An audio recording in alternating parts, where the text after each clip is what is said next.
Hello, everyone. Welcome to the legendary Octo Setplay guide for 9 mechanisms. This has been asked of me many times over the past year or so, both by actual 9 players and people who just want to know Counterplay. And it's pretty fair.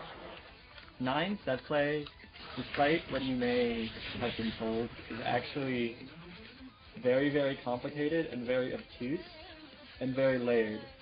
And even if you know what it is, the Counterplay is often very obtuse and non-linear. Even among high-level 9 players around the world, a lot of them aren't doing the best setups they can. And a lot of the people fighting those 9 players are not doing the best counterplay that they can. As a result, many 9 players, especially across the coast, put a lot of their game plan on chucking the rock.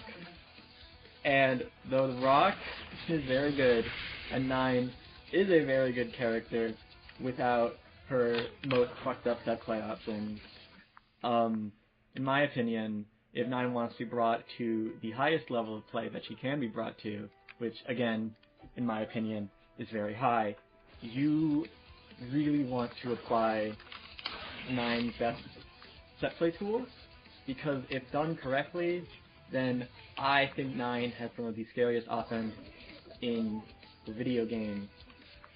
Some of the most threatening and rewarding offense in the video game.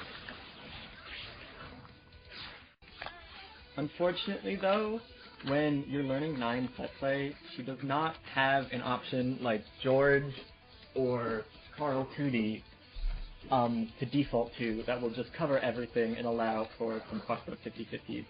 9 has a lot of variable options with different pros and cons, and there are very few situations where one will be purely objectively better than the other.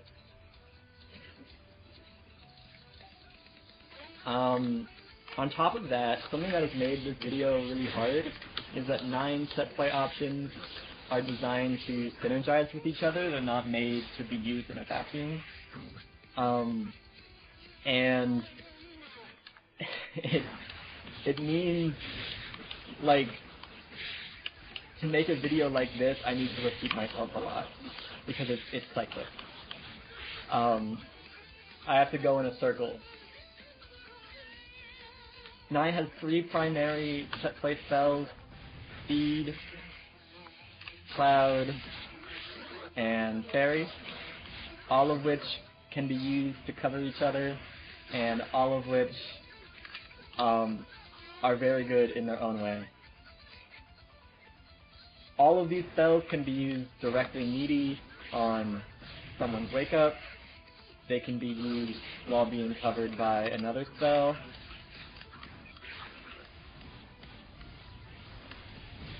And it's just a difficult situation for me.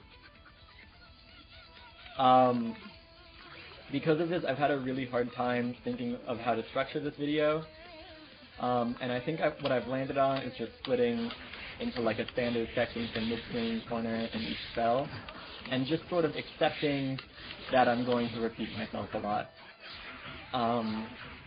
And I'm sorry, but hopefully, I intend for this video to be something that someone can, there's going to be timestamps, and you can skip to anything specific that you want to know. There's also going to be dedicated counterplay sections for players who don't play 9 and just want to know their options against it. In the counterplay sections, I'm probably going to be repeating myself a lot from the actual main sections, but honestly, even if you're a 9 player, I think it's pretty important to know the relevant defensive RPS, which I'll go over in the main sections, but I'll really focus in on the counterplay ones. I don't know. I'm yapping. Personally, I think I'm in a pretty good spot as a player to make this sort of video. I like to consider myself pretty high level. I have pretty good results against a lot of good players. You can watch match footage on this very channel of me versus a lot of very strong players and see how I do. I have my winnings, I have my top 8, and I'm far from the best 9 player, but one of the things that I focus on the most is trying to make my set play as diverse and strong as possible. And because of that, I spend a lot of time in training mode, and I spend a lot of time labbing a lot of weird or specific interactions, and because of that, there are a lot of setups that I do that I don't think any other, at least active 9 player anywhere, really does consistently. Despite that, I do not know everything there is to know about 9 set play, and that is why I've kind of waited a little bit to make this video. I'm a little scared that after I upload it, there's going to be some sort of discovery or tech that makes part of what I say in this video obsolete, or something that I need to include. There's also a chance that I say something that is just wrong. I'm trying my best. I did a lot of research. I did a lot of labbing. I do a lot of labbing. But I can be wrong, I can make mistakes. If you are a good 9 player and you think something in this video is straight up wrong, you can just tell me. Some things I say in this video are also going to be subjective. They're going to be value judgments on when I think a certain option is good or bad. Those are my opinions. And though I have my share of results, they are just opinions, and I'm going to try to make it very clear if something is my opinion, or loosely subjective. If I say something wrong, or there's new tech found, I might just make like a second version of this video, if there's enough of it. Or some more likely course of action, I just have a comment at the bottom of the video which has any sort of corrections that I want to make. But ideally, there won't be anything of that sort, because I will just be right and make a good video. Hopefully. I don't know. It's a little stressful, and I don't want to be unsatisfied with my own work. But I do think that this is a really important video for people playing and fighting 9. Instead of people just saying shit about this champion that is wrong or misleading, or playing her in a way that is so unoptimal it makes my eyes like tear up a little bit. I don't know. This video is partly fueled by spite by people who talk about 9 offense and they don't really know how it works. Of both the players who overrate and underrate it on both ends. It is a teaching tool. I'm happy to teach anyone, but I'm here for spite. I'm here for hatred. Sorry.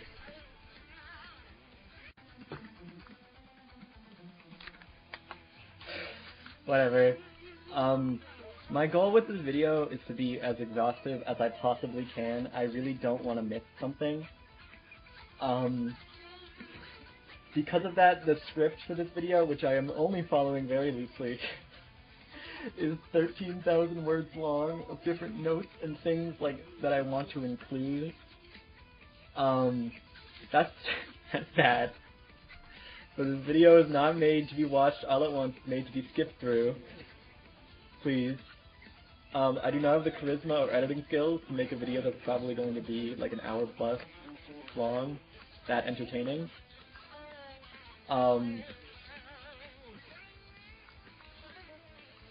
Yeah. Sorry.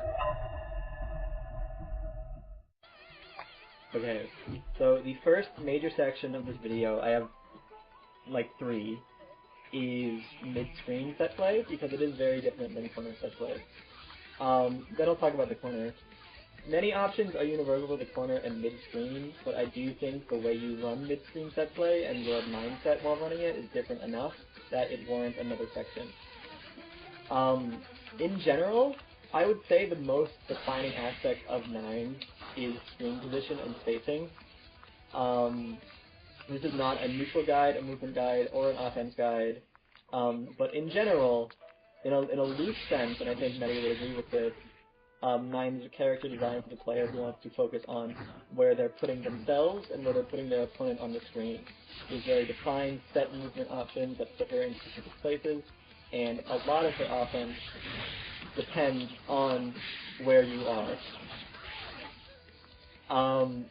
Nine's mid-screen Oki, alongside many other setplay therapies in this game, is not super great. There's a lot of ways to avoid getting mixed up. There are a lot of ways to relevantly RPS 9. Often you aren't going to be able to land your mix-ups, and you're more just going to be chasing your opponent down towards the corner. Nine's mid-screen Oki, even if she can't mix you, is very good at forcing you backwards. And once you're in the corner, that is very much so Nine's win condition. Not only does Nine have like a real pressure game in the corner with options like Amethyst, but her set play becomes significantly better. She gets new enders with much easier access to unblockables and much higher reward off everything found. Of course, every character in every fighting game loves the corner, especially in Blazes Central Fiction, but I think 9 is just like a little more. A little more. You know what I mean? A little more. 9 will twerk on you in the corner. Once 9 has gotten into blocking, she has some very, very strong mix-ups with her 17 frame overhead, unblockables, and CC cross-ups. But getting that respect is pretty difficult outside of the corner. Anyway, this is not a neutral guide or a pressure guide. I just want to emphasize that when you're doing your mid-screen set play, a big focus is going to be trying to get your opponent to the other side of the screen, because that's when you report.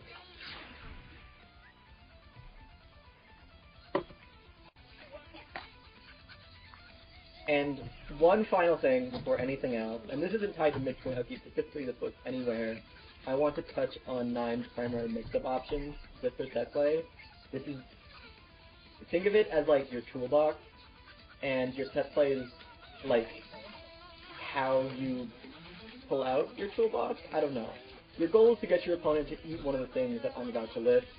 These are your main mix-up options with set play.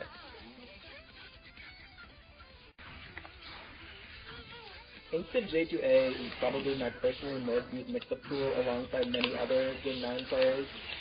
And if not the single strongest mix-up option she has, despite many 9 players not using it very well. When done as fast as possible, it is a 17 frame overhead. 17 frames is technically reactable, and that is not an opinion, that's just true. But there is like 18 different asterisks on being able to consistently block an overhead as fast as 17 frames. On top of that, reacting to the overhead does not get you much, as even if you're able to block it, it's very easy for 9 to just do it again. Even against players who can hypothetically react, it is so tight that you should be hitting it the majority of the time. It is very versatile and a very healthy fallback if you're not sure how you should be mixing up your opponent in this specific situation. And, I don't know, it's your layer 1. And for a few additional notes that I'll touch on more when I get to specific set play options, J2A is actually much stronger than a lot of other instant overheads in the game. Take, where's S for an example. But it has one major weakness, which is that there's no possible way to route out of it without set play. So if I don't get a counter hit, I still can get a combo even if I RC. I have to do something weird like RC and then overdrive or double OD, or I mean double RC. But again, what I was trying to talk about. It has many more relevant strengths. The main one is the comical disjoint, because you are playing 9 the Phantom. I'll put that on screen. This makes it so allowed against 9. That'll make this nicer.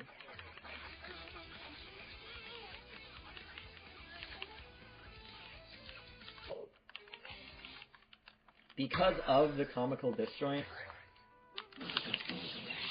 it makes it so your instant overhead will very easily beat counter assaults, even ones that hit high into the air. So parry counter assault is really bad, but it's also literally just a 6A. So it's a good example of a counter assault that you just beat entirely. Oh. On top of that, it will also be many a DP. It is important to note this only applies to DPs that hit on one side. So multi-sided DPs don't have the same weakness. But those are fairly few and far between.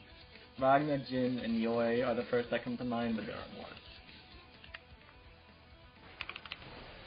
But 9 is basically the only instant overhead in the game that is just DP safe like this, on top of being counter assault safe, and as I will get into later, being overdrive safe as well with setplay. Teleport mix-ups are your other bread and butter on 9. They are very strong, but not utilized very well by many non-players. The way this works is that 9 has some sort of meaty projectile, any spell works for this, and then teleports and crosses you up. The teleport itself, though I'm going to be honest, I cannot find the actual frame data on this for the life of me. I've tried to frame count it, but it seems really inconsistent. This is pretty reactable. I couldn't tell you the exact frame data, though. I want to say it's hovering around the 20s, low 20s, but I don't know. The reason that it is unreactable, though, is that teleport can go onto either side. Being able to teleport to either side makes any sort of teleport mix-up that 9 is able to get off a true 50-50.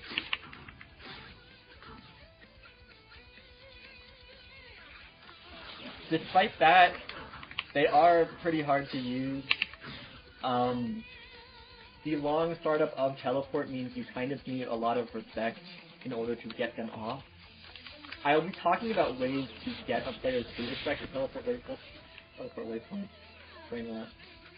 a teleport mix-up in this video, but on its own, it can be pretty awkward to set up, but it's a good option if you're fighting a very, very top-level player that can block J2A with some sort of consistency.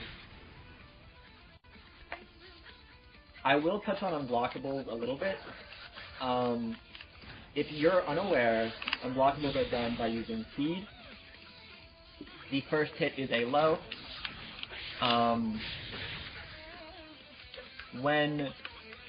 Because it's similar to Carl 3D in that 9 is able to do an overhead wall, speed is active, and create an unblockable situation. Unblockables are very nice because they are higher reward than your other mix-ups, and they are just unblockable. So if your opponent is in a situation where they may get unblockables, they will get unblockables because they can't block it. If you're not timing them properly, you can actually fuzzy block a lot of unblockables. And even when done as tight as possible, God press unblockables at around this distance. Not that distance, sorry. Like around here, which is when you'll be, a lot of the time you want to press it, will be technically fuzzyable by like 1 or 2 frames. But that's 1 or 2 frames. If you want a truly unfuzzyable unblockable, you can do a J2X normal. Usually it will be J2B.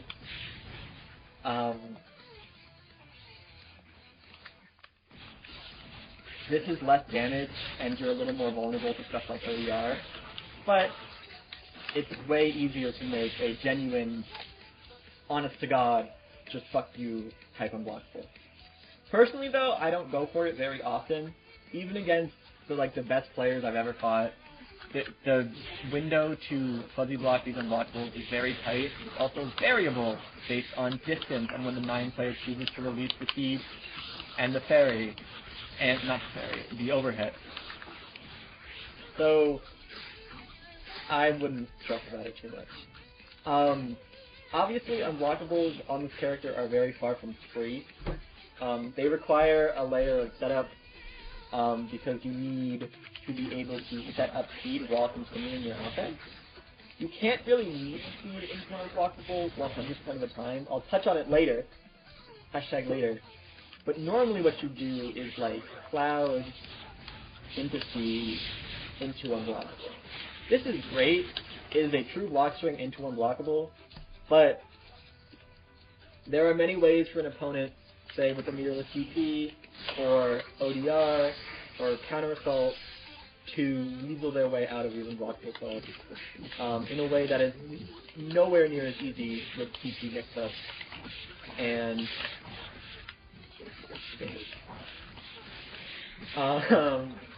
TV mix-up, and especially instant overhead.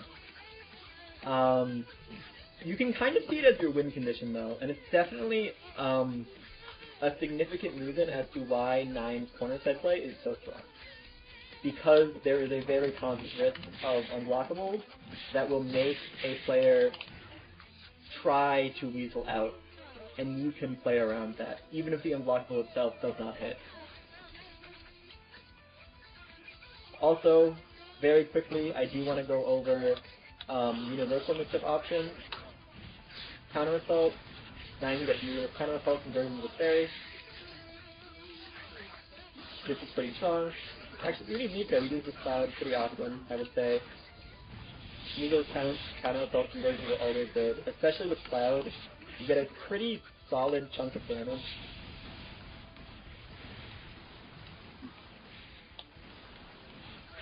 This is unreactable if your opponent is barriering. It's nice, it's cute. You can also throw, obviously. The issue with 9's throw, though, is that it's pretty hard to get into the distance for her throw, especially given that a lot of the set play is done around, I'd say, this range. If you can, though, it is another relevant mix-up option. Lastly, there is Rock. Rock is the funny, epic Reddit move, with many an epic meme. Fucking, I need to harm myself. It is a 21 frame overhead that is +6 on block, as you probably know. I will get into it more in a quick reset section of the video, which I will do. It's going to be a lot of why I think you shouldn't do resets, or the very limited situations where you can do resets and the counterplay to resets, rather than, guys, this hidden 9 tech? You can press rock at the end of your combo, and it's an overhead? Anyway, rock itself is genuinely very good, beyond the epic Reddit memes, and I don't think it is useless, even mid-set play, being able to build rock and mix with your opponent. The issue is that it is reactable. It is 21 frames. Of course, 21 frames is pretty tight, but 9, by the nature of her character, has many tells for when a rock is about to hit. Namely, she has to build the spell, fire, fire, water, if you don't know, and then a player who is actually looking at the screen will be able to watch the 9 player build rock, and then say, okay, I gotta focus and react. And when you're focusing, blocking rock is not super hard. Despite this, though, again, I do think rock has some uses in set play. It is just genuinely a very good overhead. If your opponent isn't expecting it, it can hit a good portion of the time. With options like cloud covering the screen same with Fairy.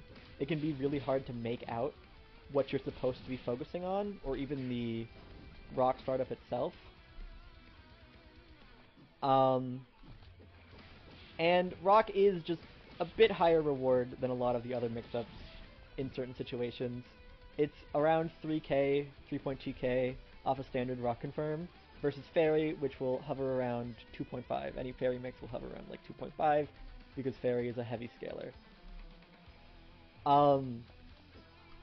And I mean, it doesn't really require set play, so I guess maybe I don't need to include it, but I think it's relevant enough.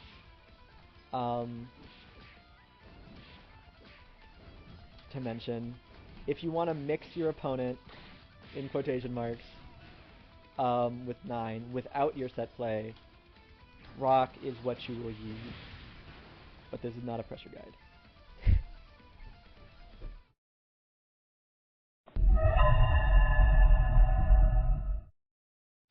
Okay, I'm done talking about generic mix-up options. Now, it is time for Midscreen Setplay. Which is what people who are wrong will say. Because before I go over Midscreen Setplay, I need to go over enders. My routing as a player, not very good. I'm aware. This is also not a routing guide. I don't plan it to be. It is a set play guide. But your set play will change depending on your ender. So even though my combos suck ass numbers, I have mentioned enders. Obviously, some enders just do not have as good of knockdowns, like any character in a video game. But there's a unique option for 9 specifically compared to other set play characters in the distance that you end your knockdown at. Because 9 can't easily close distance with a dash, a knockdown from around here will lead to pretty significantly different options than a knockdown from like here, or a knockdown from like here. I'm going to speed run some 2 enders that I think are worth mentioning that don't really lead into set play. Going straight into an air route like this. Far out 9 confirms will sometimes have to talk a bit. If you're good enough with your combos, you generally won't have to fall back on it, to be entirely honest, because there's many ways to get something else.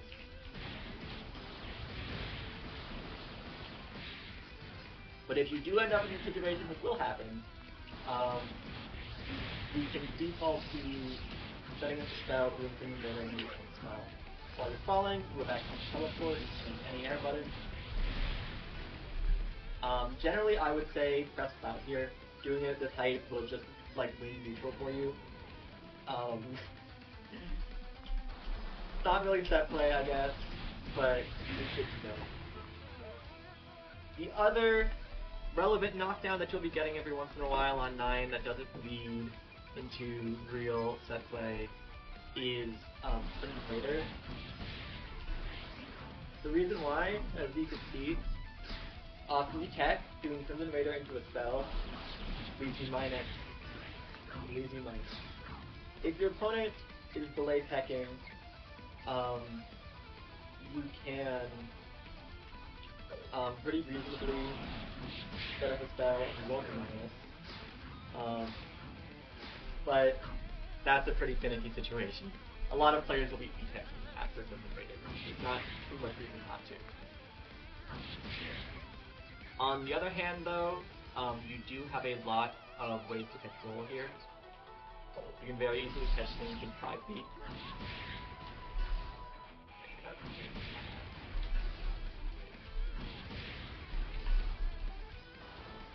You can very easily catch roll with 3 feet. And because Crimson Raider confirms are usually very short, for example, like I'm out here in Crimson Raider, If they're delay teching, you can see the I'd say this is probably the thing I do the most off of Crimson Raider, personally.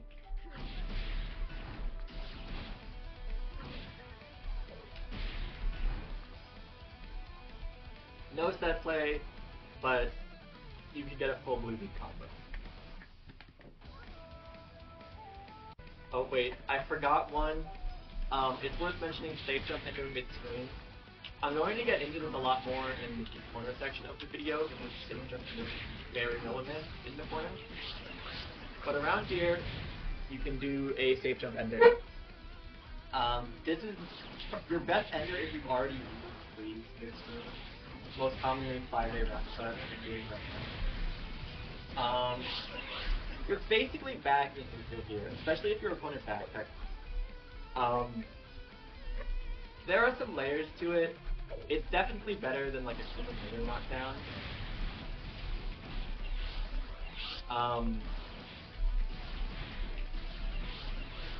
But it's pretty hard to like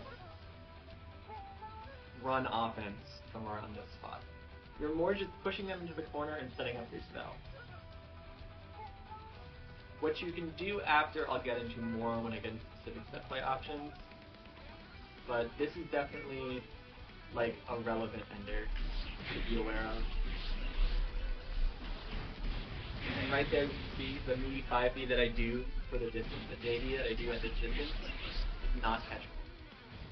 I'd say what you will probably do against the situation if you're just coming for counterplay is to back roll, as 9 will not really be able to directly hit that ender at all. You're basically just going back to the line, but you're very far in the corner. And again, as I mentioned in the introduction, the choice to put yourself in the corner with a back roll, especially off of this like 5A route, can be very bad for you.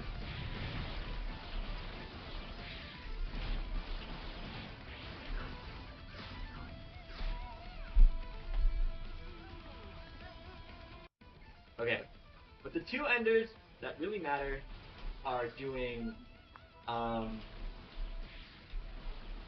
standard ender, which is going to be JA, 5A, 3C, and then a shorter ender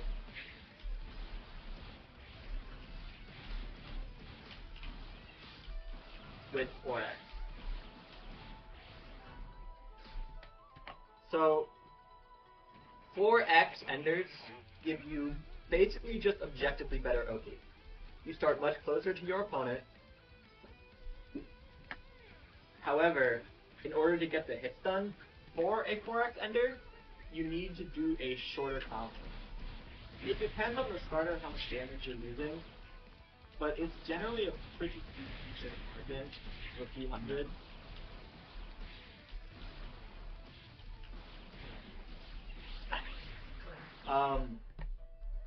It's a pretty decent margin of a few hundred, and it's really up to you whether you really want that extra 4X OP.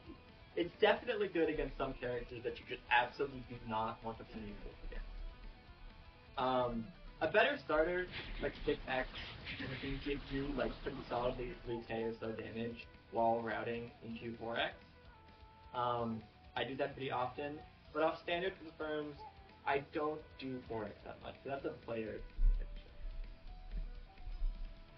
The difference in Oki with 4X Ender, as I showed before, you can catch rolls with 5D. Back roll off the standard Ender cannot be punished. You can chase it, and I'm going to go over the options around with that later.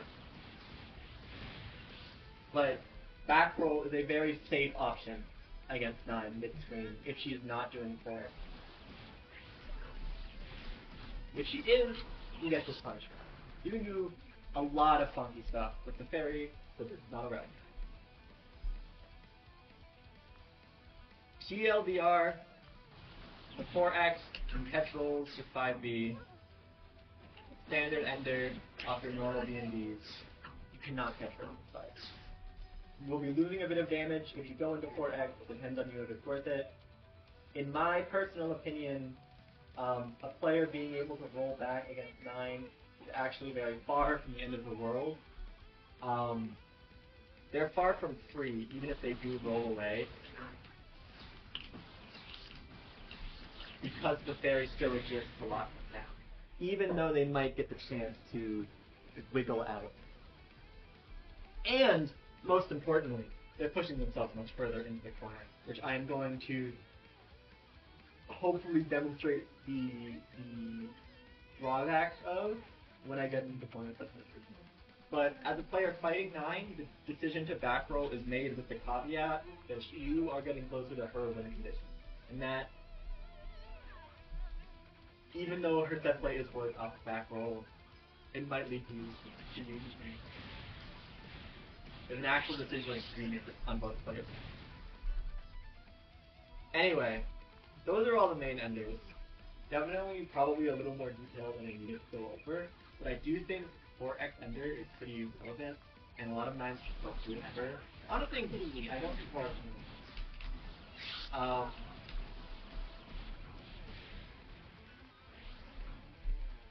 On top of that, I think I do see like a good number of 9 players do this in the spell, which is like fake as fuck.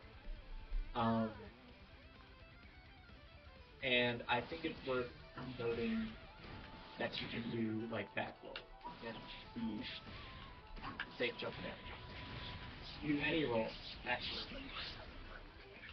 You can't punish roll those shoot them in the face.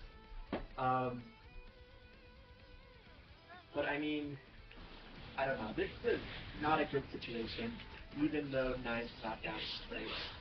Like from here, 9 can play like a pretty good ball while the cloud is out. I don't know. I am now just yapping though. I'm going off script. I will now talk about actual set play.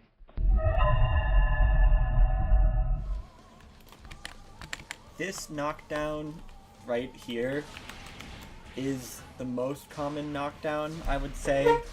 In 9's kit, your most used set play, and the one that I would suggest new players get familiar with the fastest.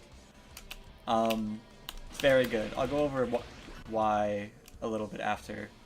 The most important thing to note with this knockdown once you set up Fairy is that it is not necessarily your turn yet, because of how the opponent can mix up their wake-up options or possibly weasel their way out. You're not running pressure yet. Eventually, though, you will be. In my opinion, Fairy is 9's best spell. It's a pretty close margin. She has a lot of really broken moves. But this is because beyond just the mix-up potential of Fairy, it also has maybe the best control over neutral out of any 9 spell. Though that actually is... No, that's a really competitive bar. But it's good neutral control. This means that even if your opponent is able to move their way out, Fairy will force them to limit their movement options, and unless the character has extra movement like Bang or Izanami, and even sometimes against those characters, you can pretty stably chase them down and move them again towards the corner. But I mean, no one really wants to go back to neutral if they can avoid it, even with Fairy. So, what do I do if I want to use my mix-up toolbox? Use my mix-ups. This is where the actual set play part comes in, and where the complicated parts come in. Alright. You need to be aware of your opponent's wake-up options. In BlazBlue Central Fiction, there are 2 ways you can wake up. You can do emergency tech by holding down a button, or you can actually delay it slightly. Or you miss the emergency tech window and you delay your tech. From there, your options are either to do a delayed neutral tech, a quick rise, back roll, and forward roll. Emergency tech is something that a lot of players are going to be doing against 9, but personally, I would advise against this as a layer 1 option, at least, for most characters.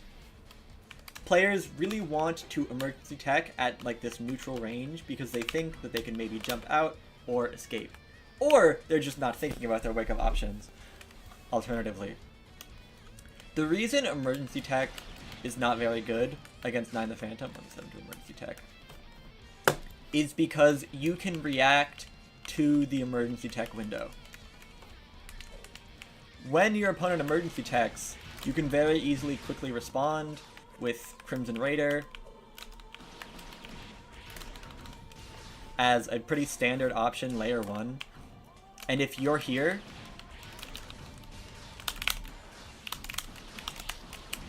like it's mix-up city. There are many, many options you have here for mix-ups.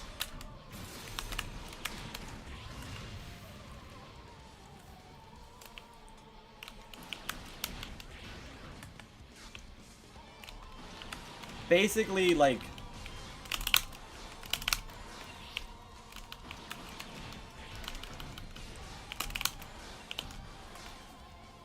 this is pretty free for the 9 player, though there is a bit of RPS. This is because, let me set the dummy to be 9. After the Crimson Raider, characters with meterless reversals can,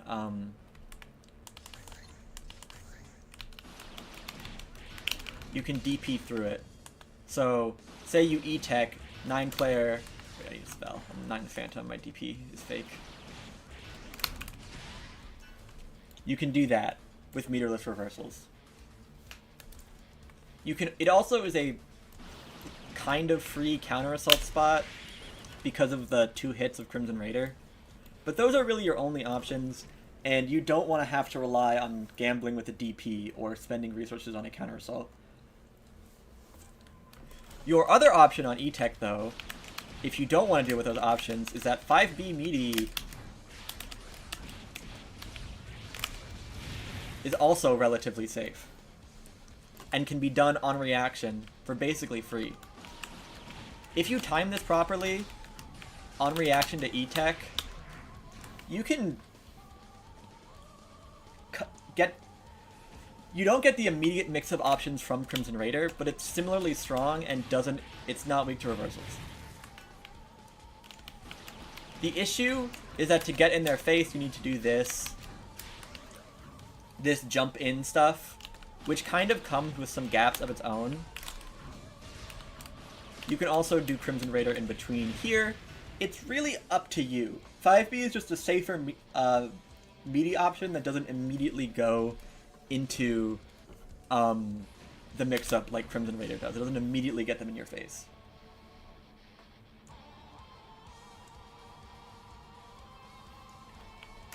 There are usually gaps in these setups, especially if your opponent is good at IBing, but you can change where they are. Of course, you can just default into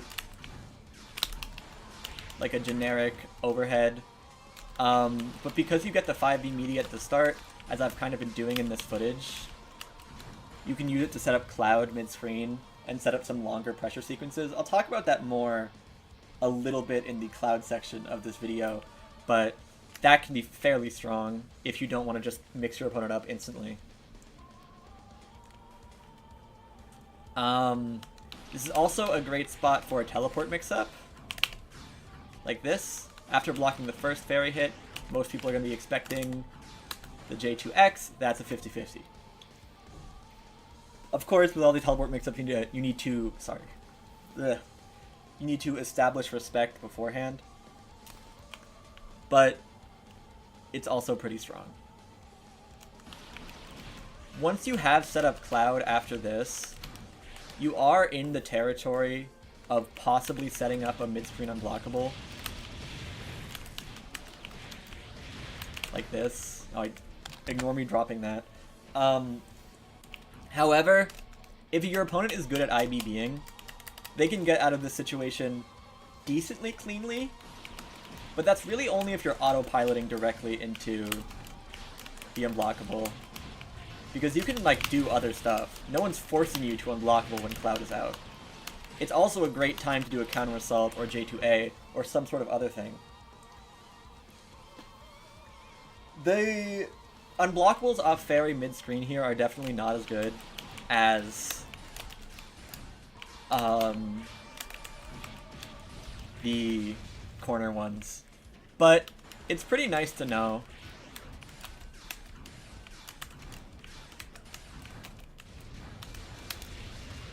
You can do stuff like that to hide a rock using the Cloud.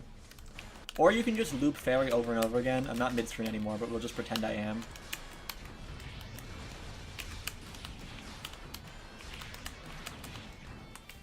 You can cover spell creation and loop it.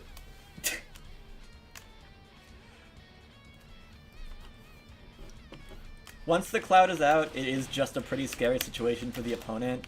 I would say, if someone's expecting an Unblockable, it's a great time to stagger your lows, because people are going to be trying to fuzzy jump as soon as they can. It's also important for me to acknowledge that these pressure sequences with Crimson Raider and 5B from E-Tech are far from set in stone. They are up to you, the player, as to how you want to apply your mix-up toolbox, and the world is really your oyster. What I'm trying to demonstrate here is that you have a lot of options on E-Tech, and it's very tough for your opponent. They're basically forced to eat a 50-50, or maybe even an Unblockable, if they E-Tech. So I do not recommend. There are some situations, but I'll get into it later. So, let's say you knock down your opponent, and they did not emergency tech. Emergency tech disabled. This is reactable. If they don't flash white immediately, you know they're in delay tech territory. It gets a lot more freeform from here because your opponent has all of these different options once they've delayed their tech. But I think before I talk about delay techs, I want to clarify something if people aren't aware of how delay techs work.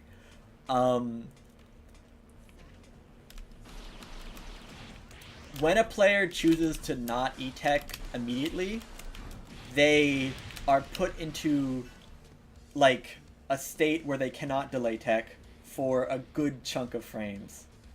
Like, E-Tech will happen immediately, but if they delay tech, they won't be able to get the invincible roll for, like, a good, like, I don't know the actual frame window, but if they're not E-Teching, they can't just, like, immediately tech whenever they want. You always have a good number of plus frames to kind of fuck with your opponent. This is pretty obvious once you've played a character for a while in this game, especially a setplay character, that delay teching, you need to wait a little bit before a delay tech. But it's very relevant to keep in mind when running offense on 9 the Phantom especially, because using those extra plus frames from the delay tech is very important.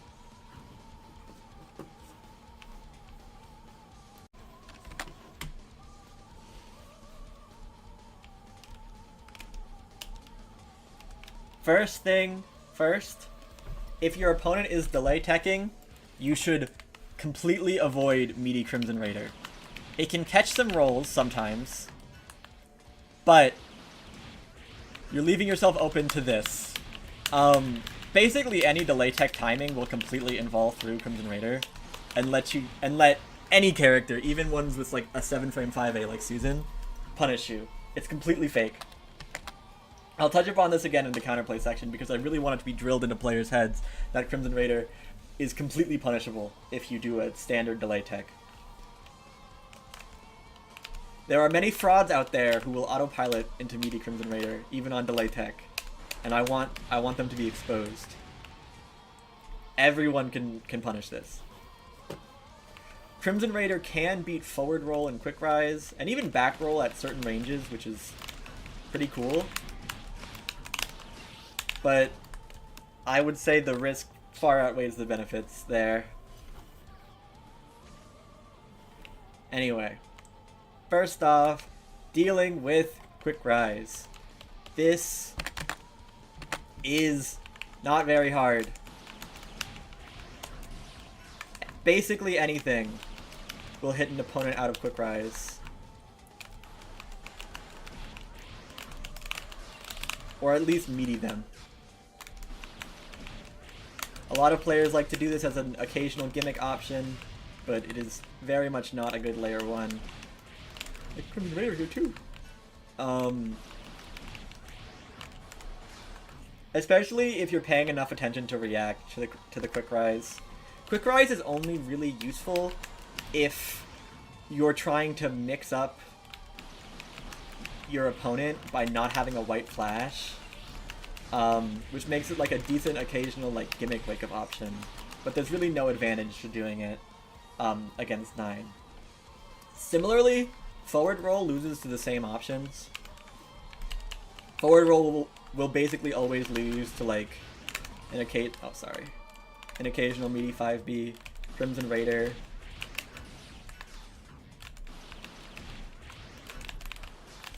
And even if you do forward roll, you still have to deal with the fairy. I'll sometimes do 4x to deal with forward roll too. That's nice. It's very risky forward rolling against 9. Technically, like, some 9s will autopilot jump if they see a delay tech, which lets you change sides.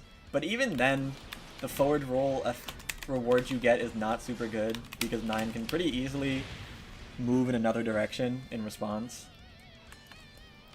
I don't really recommend, but it definitely can work sometimes. And finally, back roll. Reminder that this is pretty irrelevant if you're doing 4x ender. As a reminder, from here you can do 5B meaty, similar to how you would, oh, I mistimed it. Similar to how you would do it against forward roll.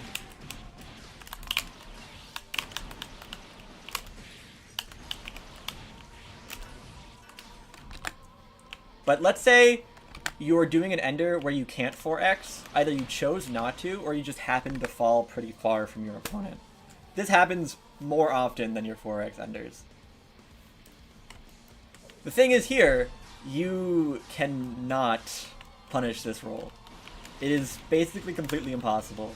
Some fatter characters you can Crimson Raider punish, which is cute, but again, that's pretty risky and not a very consistent option. Back roll is very good against 9, and is a great option if you're just getting owned instantly every time you're knocked down. Fairy will basically always hit the opponent from here. Even if it doesn't, the next 2 hits probably will. It's not a true meaty. Like, I can jump out. But in that space, when Fairy is shooting projectiles, I can kind of inch forward and approach. And close a lot of space. It is also a very important thing to know on 9, if you are unaware, to use Super Jump J2B as an option to catch back roll. This basically functions like meaty Crimson Raider against E-Tech, where you start just right next to them.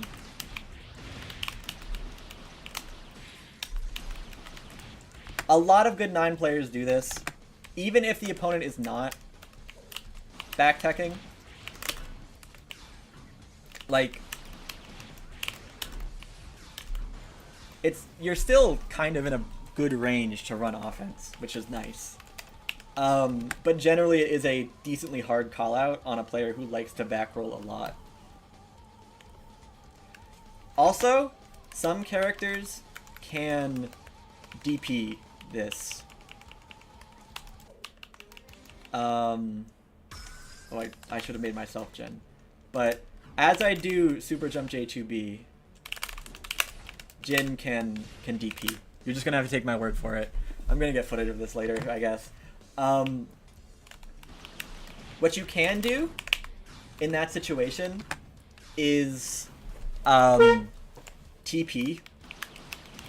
And TPing here is really good because it's really hard to tell when the teleport will cross up, and most players will respect you, expecting the J2B. Honestly, in my opinion, the J2B on the super jump isn't important. What really matters is that you're just in their face around the time the fairy hits, and you can get in like a mix-up or two. You can also just like jump in block, do shit like this. But this is leaving a lot of room for your opponent to move. So I definitely like think start with like a J2B.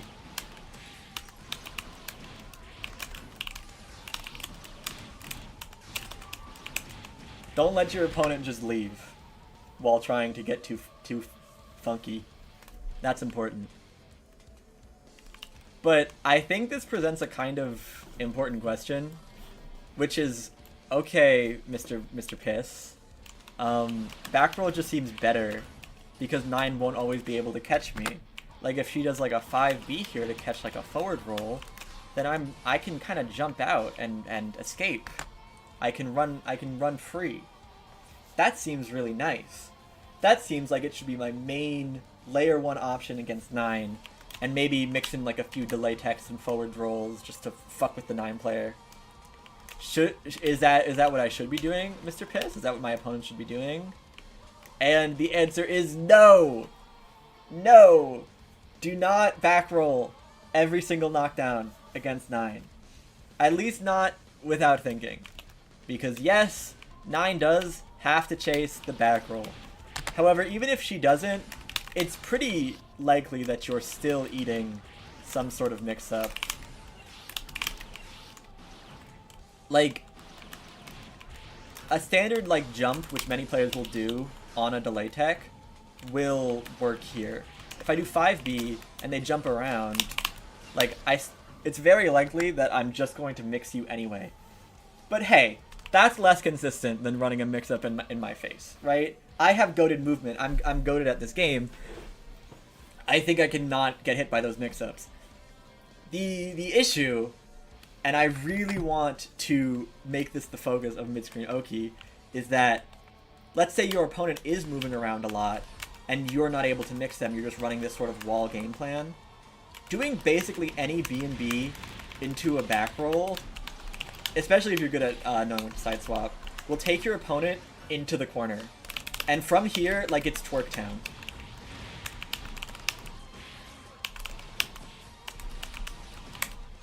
This is the part of the screen where 9 gets a bunch of unblockables, a bunch of 50-50s, a bunch of unblockable resets. Really, really fucked up mix-ups. It is your lose condition to be in the corner against 9. So when you back roll, you are avoiding a less dangerous situation at the current moment, kind of. But you are putting yourself much closer to possibly just fucking losing the round with a back roll.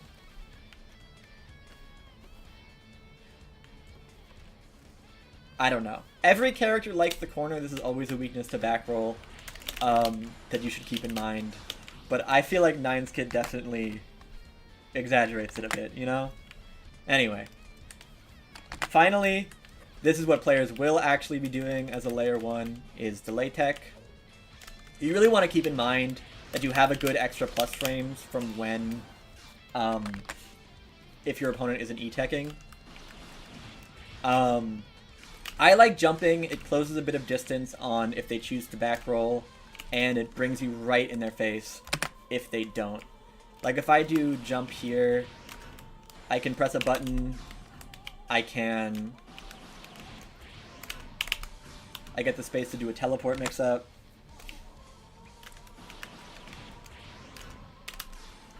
But you have a lot of ways you can spend this time. You can just do nothing and kind of wait and see how your opponent reacts. Let the fairy hit meaty. You can super jump and fall on the other side. You can meaty with 5B, kind of like you do versus E-Tech, and it will be safe to a lot of things.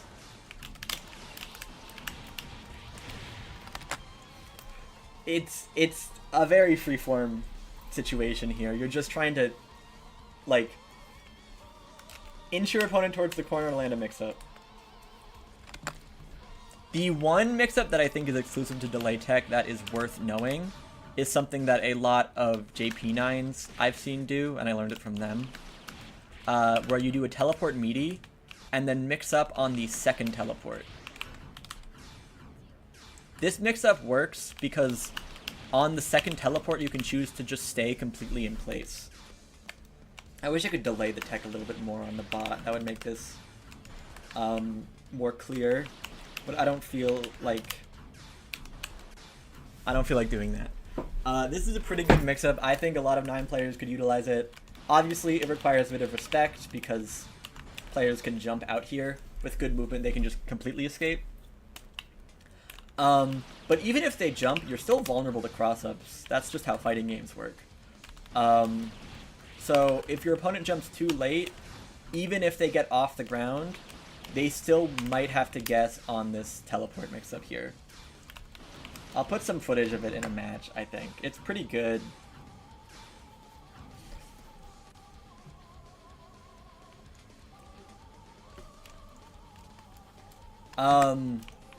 Once you're on their head, you can do J2A at basically any time. TP requires a bit of thought, in my opinion, because you want to space it in a way where you can get a confirm off either TP. Like, if I'm doing a TP mix-up and I TP back, there are spacings where, like, I just can't get anything. You want to avoid that situation. J2A is different, because you can just do that shit. There's basically no time when J2A won't be a viable mix-up. And J2A is one of the best instant overhead buttons in this video game. For a good number of reasons. When you do J2A while jumping forwards, the fairy hit can cross up. Let me see if I can get a good example of this. It's another 50-50 on top of the 50-50 you're already eating. See, that's an example of a fairy hit that crosses up off of the J2A. And of course you can jump straight if you don't feel like swapping to the other side of your opponent, which is pretty fair on 9. The reason I advise that jump forward is because it gives you that fun fairy mix-up after the instant overhead, and it's pretty easy to route back to the other side. The reason that I say that 9's J2A is one of the best instant overhead options in the game is because of how safe it is when you have fairy out. Here, let me set the dummy to 9 to show how defensive options function versus this. I'll be do Raga. So, okay. Let's say I E-Tech and I'm doing, or I delay tech and the opponent doesn't punish me.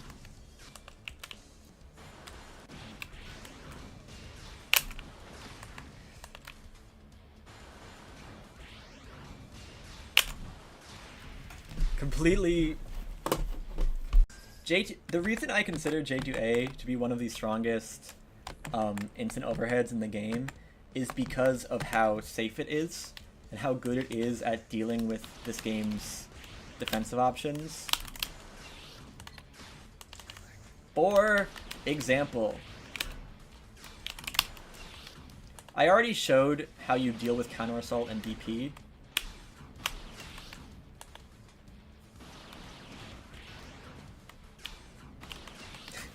Wait, I need to actually counter assault. I don't know why my brain just won't do it.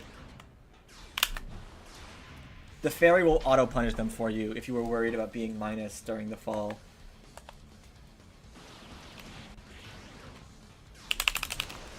Your DP will come out on other sides. Only DPs that hit on both sides are consistent options against this, and even then they need to have a bit of range behind them.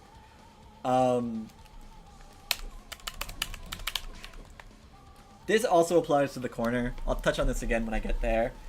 But one of the silliest aspects of this instant overhead is that you can't even ODR it. Fairy covers your landing so well. You can't even EA. She outspaces basically every EA. I believe it safe jumps. I'm not sure. You can't mash here if you were trying.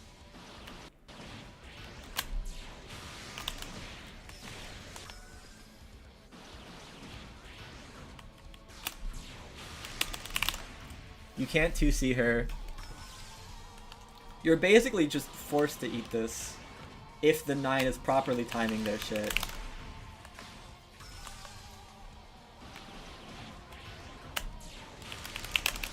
Wait, I need to time my OD properly. This is more relevant in the corner though, because you won't get hit by stuff like that.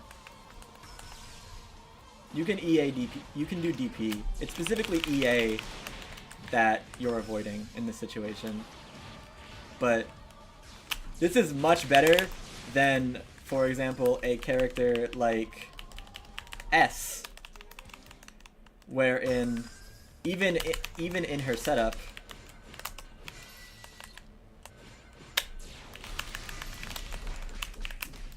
this is a fat punish. I'm not sure how to play Naoto. I don't know why I decided to do this on him. But this situation won't nearly happen with 9. The worst case scenario is getting hit by certain DPs, and those won't even work if the DP isn't pressed at the right time. And even then, you can outspace some of these DPs anyway. I could elaborate a bit, but I think the idea is clear. There's not really a solid, just fucking get off me, I don't want to hold this 50-50 option against 9 if she's going into her instant overhead. And for one last trick, I talked about it a little bit earlier, but a really important use of Fairy is using it to set up other spells, which will typically be Cloud.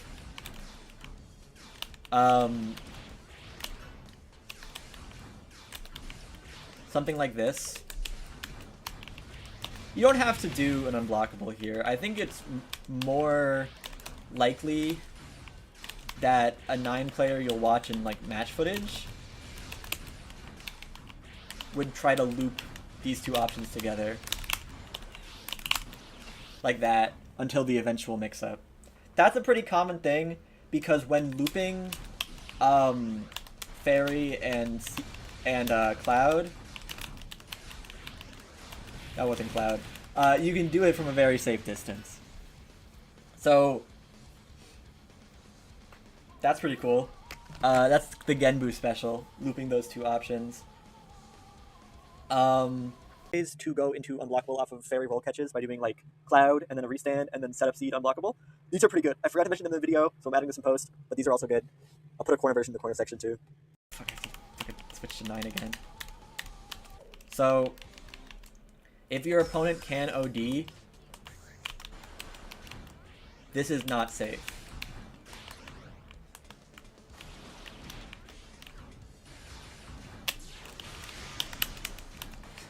Okay, well I didn't do it early enough.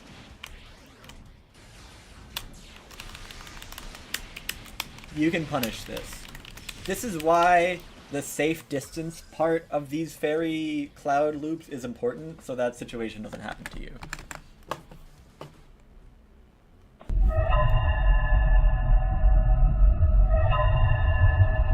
Okay, this is the counterplay section. The part of the video for people who do not play 9 and just want a TLDR on what do I do against 9 the Phantom on Oki. This is going to be a little repetitive. I honestly still think a 9 player learning should watch it, but it is just kind of the same information but shortened for someone who is just learning for specific RPS options against 9. Or general advice. The first thing, pay attention to the ender the 9 is doing. You don't really have to pay attention to the combo that much, but if 9 is doing 4x for her combo ender, or the combo just ends and she's generally really close to you, 5B will catch rolls, and the wake-up RPS is less in your favor. 9s won't do that too much, but it's just good to know. If 9 is doing 5A, 3C ender, 5B will not catch rolls. You will be too far out. I didn't put myself far enough out. And then here, roll is a more stable option, and you can avoid the fairy. It won't hit meaty if you do your roll as fast as you can. My first bit of general advice is to avoid E-Tech, because the 9 player can react to E-Tech and then do an option like Crimson Raider, which immediately puts her in your face. I explain it more in the actual section, but basically 9 has much better options on E-Tech than Delay Tech. And I would say probably don't do that. There is an exception to this. And actually I'm probably gonna, like, if you're a 9 player, I should have put this in the main section, but I don't want to go back and re-record that now. But characters that have great backdashes, let me see if I can get this right. They can E-Tech on wake up and then backdash, and they won't get hit by the fairy.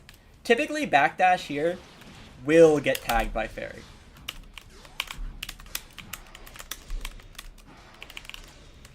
But if you play a Murakumo or Azriel or Arakune, and I think Jubei...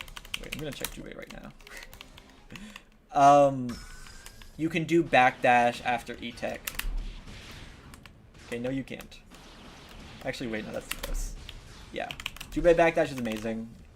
But backdashes like that, you can E-Tech. It's a pretty small handful of the roster that actually gets to do that, though. And if, as a 9 player, you're wondering how to deal with that, you can deal with it the same way you do with back roll. You just kind of chase them down. You can hard call it out with J2B.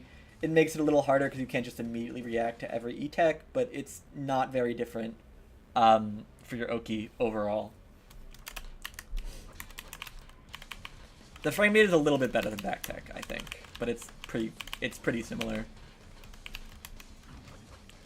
Anyway, you're talking about back roll. Yes, I am talking about back roll. Person learning how to fight 9. You should back roll a decent bit against 9, because she cannot catch you. A 9's typical option to deal with back roll is this super jump J2B, or just super jumping without any button.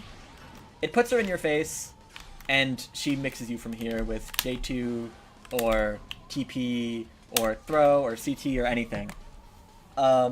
Obviously, she can hard call you out like that, but it's pretty inconsistent in general, 9's options to deal with back roll mid-screen.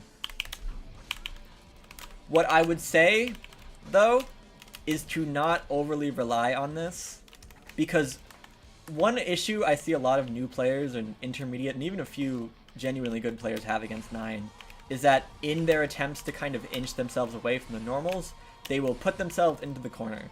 And this is the 9 players win condition. I'm going to go over corner set play and corner set play counterplay, but these situations get a lot more fucked up, and it becomes a lot more of a just don't be there sort of thing. So when you back roll, even though you're making 9 set play a little less consistent for her, you're possibly forcing yourself into a part of the screen where you might just lose the round in the corner. Consider like what you think the best course of action is. Also, if the 9 hard calls you out with a super jump J2B on a back roll, then you just got no advantage for the back roll, and now you're just in the corner, and your life sucks. But hey, at least you can't get your back roll punished, unless it's a 4x route. When delay teching, your delay tech neutral, which should be your default wake up option, blaze blue always. Do not let 9 players do Crimson Raider against you. This is just fake. Sorry, I e-teched. Every character can punish here. If the 9 is autopiloting into Crimson Raider, jab and punish. It's great. Very consistent. Technically, a 9 player can like play like an Omega advanced game and do like a delayed Crimson Raider. And if that happens, the fairy will hit you before you can jab. But we're getting on like layer 300 at that point. Finally, once 9 is in your face for some reason or another, you weren't able to wiggle your way out, J2A is going to be your primary movement option. Just be aware she has to time it around fairy if she wants to confirm. That's not really counterplay, it's just something to know. When 9 does jump forward J2X, the fairy hit can cross up at certain timings. Have fun with that. Like there, that was a cross up. Don't get freed up by that. And then once you're blocking J2A, be aware that you cannot counter assault this.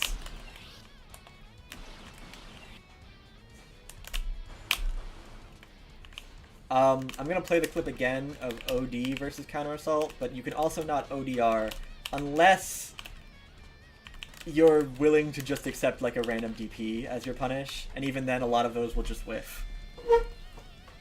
So what do you do against J2A if you are in the situation to block it? Because all of your defensive options don't seem to work. Oh yeah, reversals will whiff too. If you have a reversal that hits on both sides, like Ragna, Izayoi, or Jin, you can hit that you can hit this J2A. If you don't, the DP will whiff. So what do you do? 17 frames, bro. It's reactable. It's reactable. W reactable. Finally, if you react quickly to a teleport that the 9 is doing during a fairy hit, try and jump out. Jump out of the direction the fairy is coming from. Specifically, you don't want to get tagged by the fairy after you jump. But TP is a true 50-50, and you basically never want to hold it. There's no... Actually, that's reactable with fairy. You just don't want to hold it, ever. So just try not to. Be aware, and just try not to.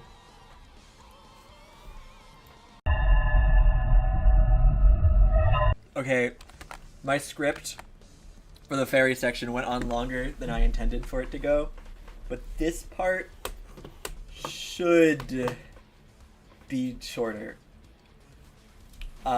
Seed is definitely 9's second most used set play option after fairy, and the mix-ups off Seed are arguably stronger and do more damage.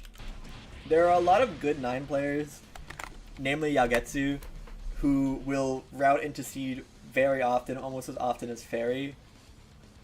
And there are many good reasons to play like that. However, there are also many reasons not to play like that. And it kind of just comes down to what you want to do. Because it's 9 the Phantom, and everything has to have like a asterisk next to it.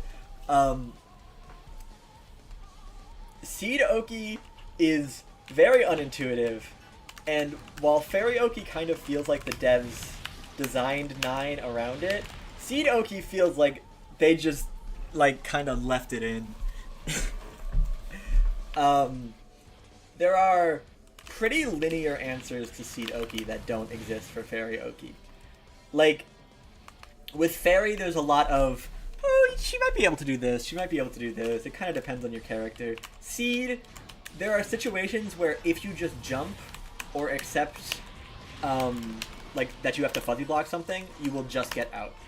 The issue is that it's really hard to tell when to apply those specific responses, and it takes a lot of matchup familiarity. It's a very mindfucky. If you're... The advantage of Fairy, though, is definitely the level of neutral control you get. Even if your mix-up doesn't work, your opponent is pretty limited in their movement in trying to escape Fairy. It also allows for extra mix-ups. I get my first one, my second one, my third one. Seed is one mix-up, basically. It's one very good mix-up, but it's one mix-up, and if that one mix-up doesn't work, you're very often going back to neutral with no spell to cover you, which is not great. She also can't even really build a spell if the opponent is able to escape far enough. First things first, though, I will clarify how Seed works in case anyone doesn't know. Seed is a low, but only one hit of Seed will ever be a low. If the first hit whiffs, as you can see by the bot, the second hit becomes a low. If the first hit hits, it will be a low, and then the second hit will be a mid. This means that if your opponent is blocking while Seed is out, there will always be a low and a chance for some weird, hard-to-blockable shit. But you can't just kind of autopilot into unblockables the way you could in CF1.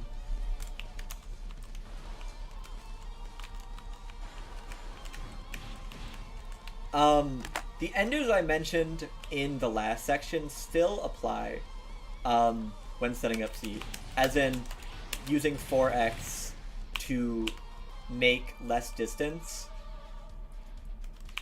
at the end of your combo, and get back roll as a punishable option instead of having to chase it.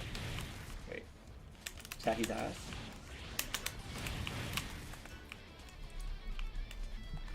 It's also a little bit easier to route into as well, because you can do this funky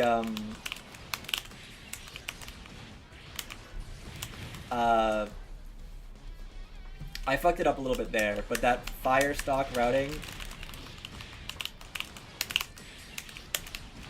it leaves you close and you're sacrificing much less damage than you would with a 4x route.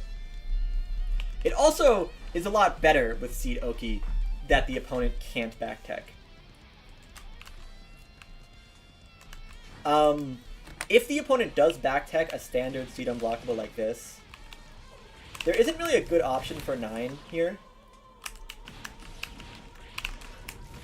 This looks much more difficult to block than it is. The low will always hit first if you delay your roll like the tiniest bit. This is a very easy to fuzzy block setup, especially if you play a short character. You have to get used to it a bit, and I would advise if you're just trying to fight 9 to kind of lab out this specific sequence. But like, 9 is really fucking tall. If I take someone like Nami, who's less tall, this becomes like a very free fuzzy block.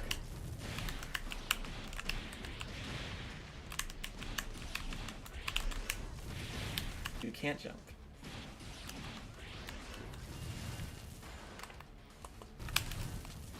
Edit this section in post, Octo. You can fuzzy block that pretty consistently. Obviously, it comes with the drawbacks of regular back roll, where you put yourself in the corner. On top of that, you're kind of locked in a block string, so there's less chances to weasel out.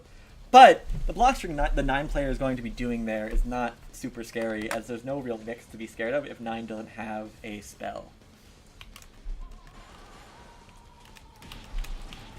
Anyway, so what if they emergency tech on Seed? And this is where shit gets kind of fucking weird. If they emergency tech on Seed and you are close enough, you can get a media unblockable setup which will catch jumps. Or more hard to blockable setup. This can be done on reaction to E-Tech and is pretty damn tough to deal with. This is kind of just a true punish if your opponent decides to E-Tech on Wake Up. Except, I lied. That's not true. It looks like an unblockable on E-Tech, and it is an unblockable on E-Tech. But you actually can jump. If you delay your E-Tech at all, or aren't immediate with your jump, it can be true. but you can just jump there. That is counterplay that people don't know. The thing is, 9 has counterplay to that counterplay, where while doing her seed setup, if she does J2A as fast as she possibly can, it will catch jumps. She has to be pretty close for this, though. But you can see here, I'm holding up back.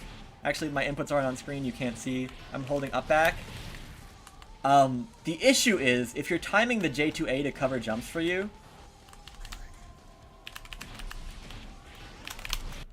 it becomes a much more stable fuzzy block. Let me see if I can get this consistently.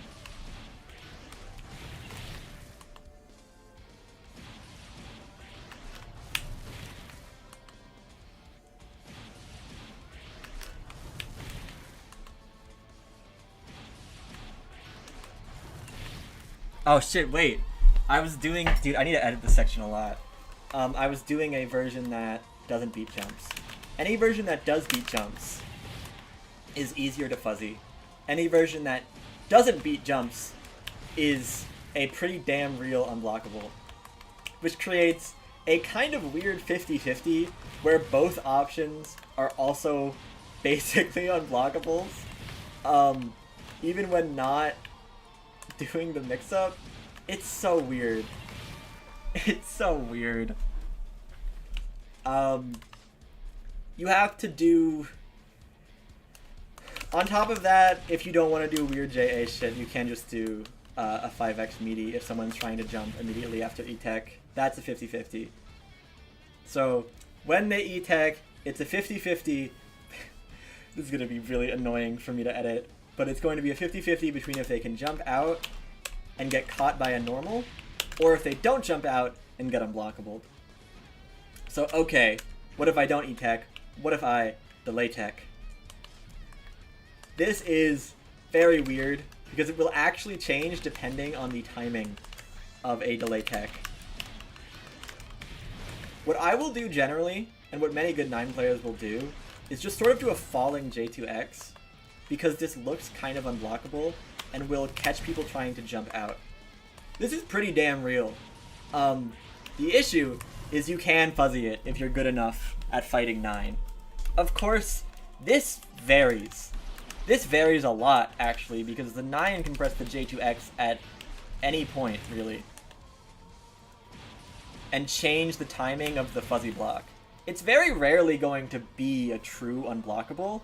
It's just how the 9 chooses to mess with your fuzzy block timing on a delay tech. This is very scary. This is a tough-ass mix-up. On the bright side, there's nothing to be scared of really after, but a 9 mixing up their unblockable fuzzy timing shit with seed is really hard to just immediately judge and know how to deal with without a lot of experience. On top of that, roll is complicated. Again, back roll is a pretty consistent option during far out ones. It just comes with the inherent drawbacks of doing back roll against 9, where you're putting yourself very far into the corner. Forward roll, however, is a bit more viable here than it is with Fairy. This is because... Wait. It's more awkward for 9 to catch it.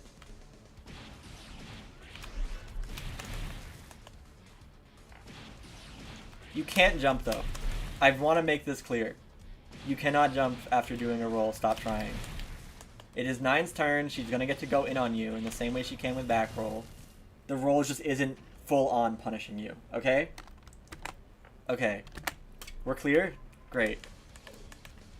Finally, there is an extra layer on delay tech. If you think they're going to delay neutral tech, you can TP here, and it's a 50-50. This gets much better in the corner, in my opinion, but if your opponent is really good at fuzzy blocking J2A unblockables, you can just fucking 50-50 them anyway for trying to respect you. GG.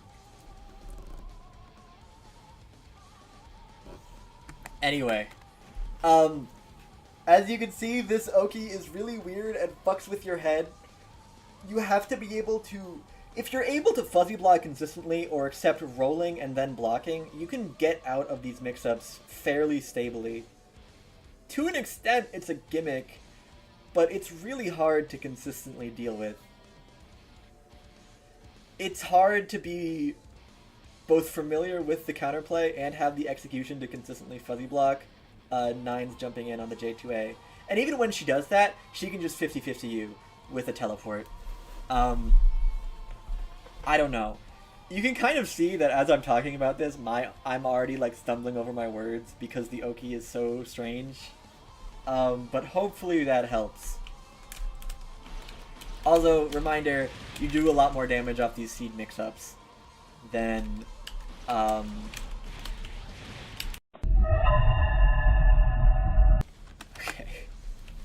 It is really hard to TLDR the counterplay to seed Oki.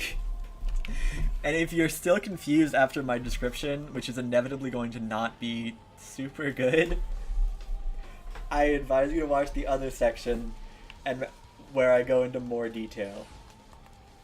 The first thing I would say is if the 9 player is knocking you down at like a far distance into seed, you can always roll. You can't roll and then jump. The seed will hit you meaty, but it won't catch the roll, okay? You can forward roll, you can back roll here. Obviously forward roll might get caught by a normal, back roll can't. It comes with the same inherent disadvantages as back roll against 9 anywhere, where you're putting yourself much further into the corner. And because the seed hits you meaty, there isn't any chance to weasel your way out and escape, which sucks. But you're not eating any sort of fucked up mix-up, which is cool. But what if you are in a situation where you have to eat a fucked up mix-up? Or alternatively, 9 is right next to you, and rolling becomes much more risky because she can 5B meaty you. Okay.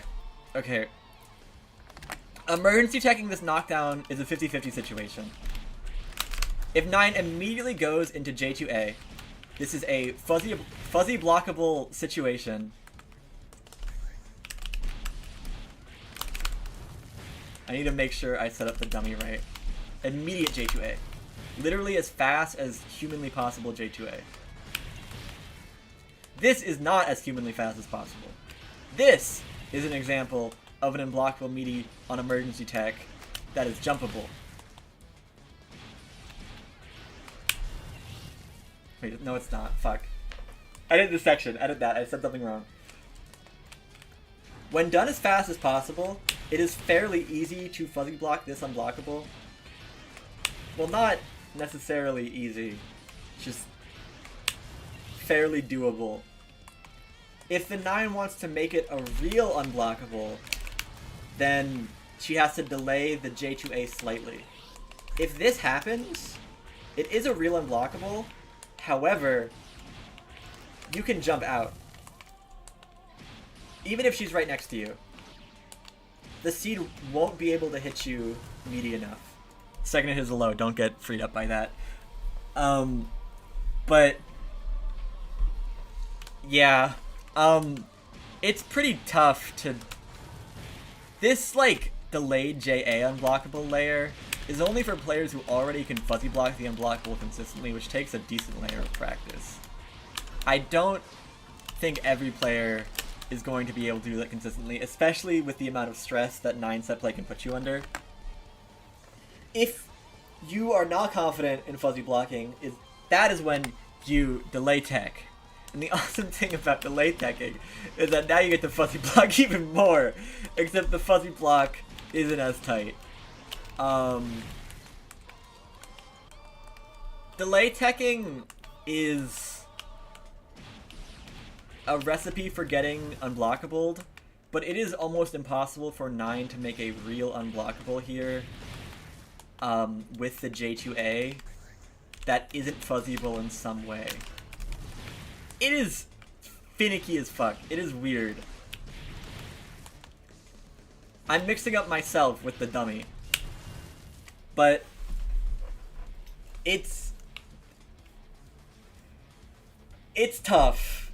It's a weird mix-up, and you really kind of just have to get lucky. You're guessing on when you should be fuzzying. But you do have to fuzzy. And unlike the E-Tech unblockable setup, it's not a very tight fuzzy. It's just a variable fuzzy, which is fun. I think, honestly, if you're aware of when 9 players will like to J2AU, you can get out of this pretty... You can fuzzy block this pretty consistently. It's just a matter of the 9 player mixing up when they choose to do it. It's definitely not like a true media unblockable. It is not that. It's just a good mix-up that looks like an unblockable. And of course, you can always roll, give up some screen space, or risk a 5B meaty. Hey, like if she's 5B meeting you, there's no unblockable. I guess. I don't know. That's it.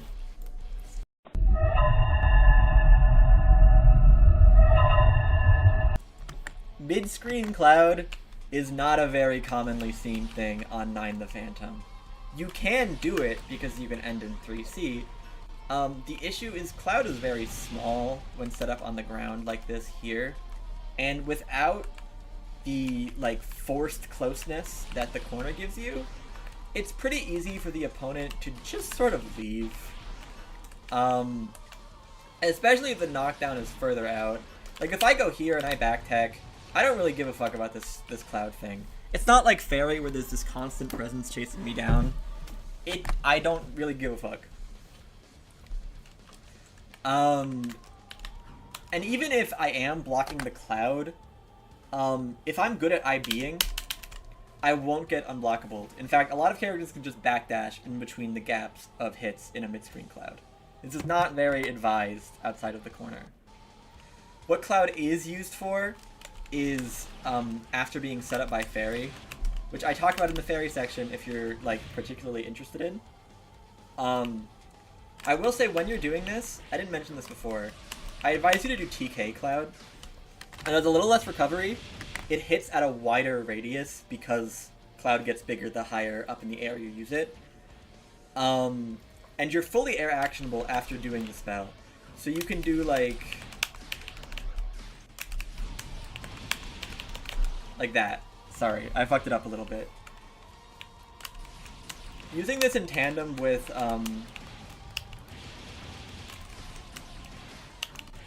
Fairy is pretty nice. You can even just do like an instant overhead at any point.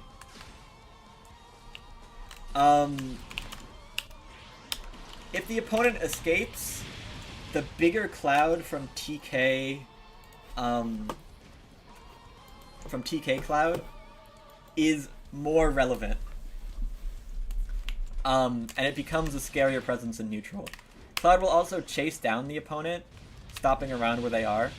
With the big hitbox, that can be pretty significant. I don't know. That's basically all I have to say, because Cloud is really just a tool to be put behind Fairy mid-screen. And it's definitely, like, Cloud is the biggest reason 9 Setplay scales so well in the corner, because Cloud is designed to be good in the corner. It's just, that's just the intention of the move.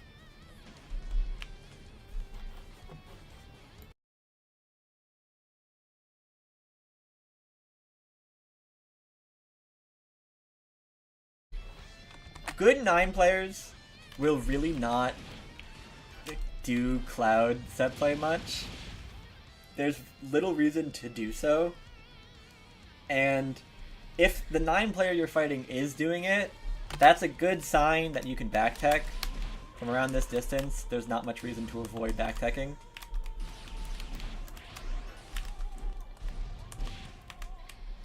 From around here, you're not getting caught, and then like the Cloud is out, but like I don't really give a fuck. If the 9 is doing it right next to you, Cloud is a little more viable, and I would say your best option is trying to IB her. IBB her, sorry. This will avoid unblockable setups, and pushes you far enough. I fucked up my IB, I'm dog shit. And it will push you far enough that it's very hard for the 9 to follow up with pressure. This applies in corner cloud too. It's just IBB pushes out further mid-screen. If the 9 player is looping Fairy and Cloud into each other, it's a very, like, it depends on what's going on at the current moment situation, but you just want to use your air movement to get out. Like, if 9 is doing some, like, some bullshit like this,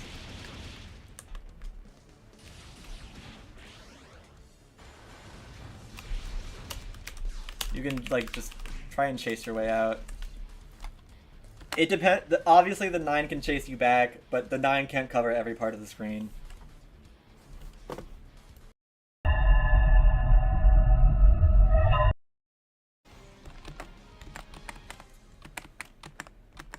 Yes, I am including this.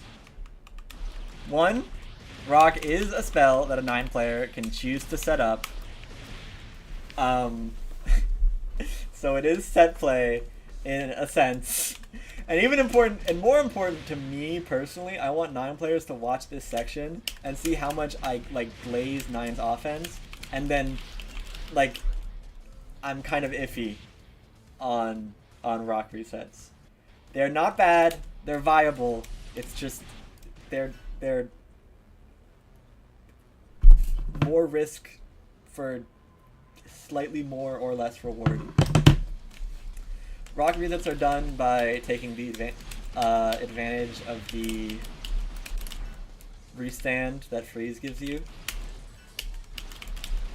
It limits your opponent's wake-up options. They can't roll, they can't do anything. They're forced to do basically just eat the rock and try to react. No wake-up options is nice. There's no annoying RPS layer. Most players aren't expecting to react mid-combo in CF. It's not Skullgirls. No one's expecting resets. I guess not as much. Rock is also much higher reward than Fairy. It's a pretty consistent, like, 3.2k or so. Again, my routing is pretty bad. But it's very easy to get higher damage, and that's why a lot of 9 players will default to it. However, the issue with Rock resets is that if you're autopiloting into them,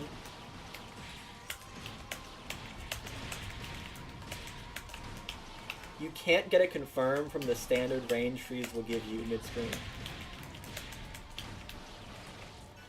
Players can tech out, especially smaller hitboxes. But Tager, you can actually combo Tager here. Just very minor note, you can combo Tager here. So what a 9 player will have to do for a reset is 2 things. My bad. They stock Fire, mid B and B, which a lot of 9 players will do. And you're only dropping that. And then while they're frozen,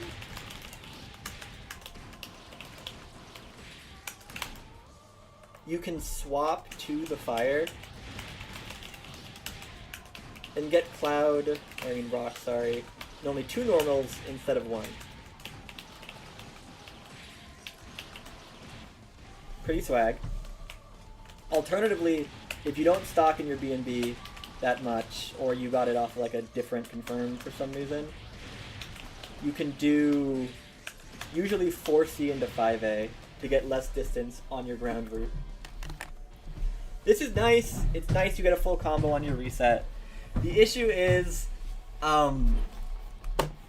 Rock already comes with an inherent tell baked into her kit. The spell system shows you what 9 is about to do, and a smart 9 player fighting you will watch and be like, oh, he's building a wind spell, I can see him setting up Cloud, or he's building a fire spell, I need to get ready for Rock. Rock is fire, fire, water, if you are not a 9 player. You can watch and see what's going on. So when you're fighting opponents who look at the screen, very rare in Blaze Blue Central Fiction, Rock resets become much worse. On top of that, to do these resets mid-screen, you add an extra tell by doing 4C in your string or 236D in your air combo. either of those is a sign to an experienced player that they need to get ready for a reaction. And though 21 frames is definitely tough, it's not... It's pretty consistently reactable if you know what to look for. Like, it's... Especially if you're already looking at her spell slot, it's like, guys, please. Guys, it's not a crutch. There are also many character-specific options that can be used against rock resets. I'll show them really quickly. When I say character-specific, I mean just, like, general options. If you're fighting an opponent who has turtle reactions, even if they're, like, not good at the game, they can overdrive OS and punish any rock reset. This works for the low variations, too.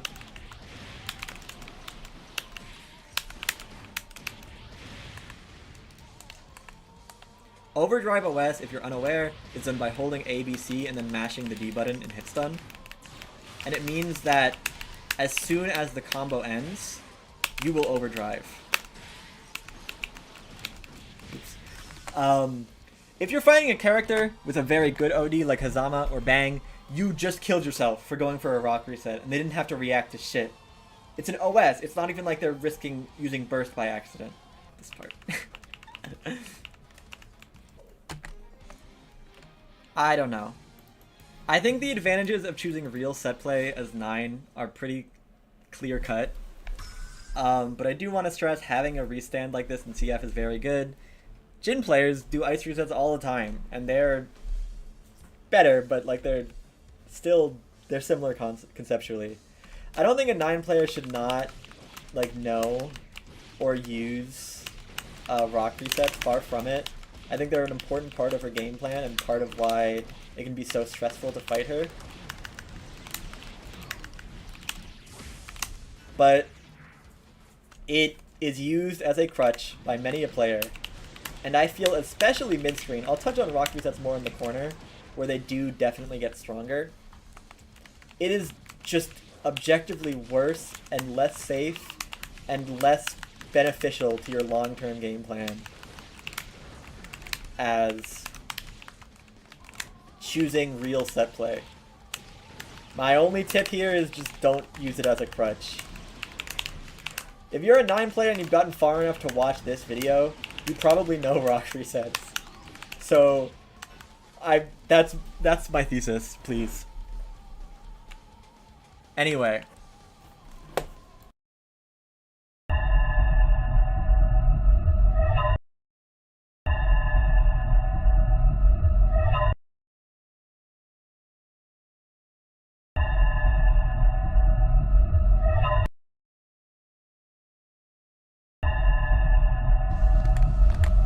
There's probably like a decent number of players who came to this video for rock counterplay, and to them, I'm sorry that you're getting freed up by players who are ass.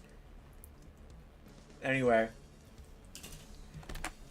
2 things I want to go over. I mentioned this in the last section as well. First one, being able to tell the tells for rock mid-screen.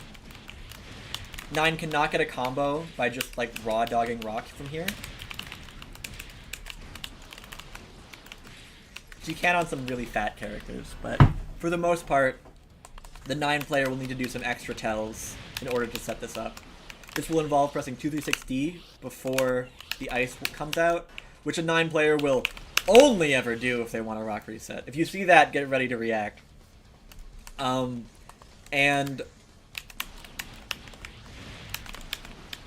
pressing 4C usually works as an option here to close the distance. If you see either of those, get ready for a rock. In general, you should be focusing on 9's active spell slot to know what you should be getting ready for on your wake up. For those who don't know, rock is fire, fire, water. If the 9 player is building rock, and you can look at her active spell slot to see this pretty clearly. Like if you can see the fire, and then the water. If you see the rock, you don't even have to look at 9, honestly. Just look at the rock, wait for it to disappear. The second the Kunzite exists, the rock will leave the spell slot. So you can just focus on that. It's a very easy reaction. if you are a turtle and can't react to anything ever, ODOS is a great option against any sort of reset in this game. ODOS is done by holding ABC and mashing D in hit stun. If the 9 player intends to do any reset at all, you will OD immediately.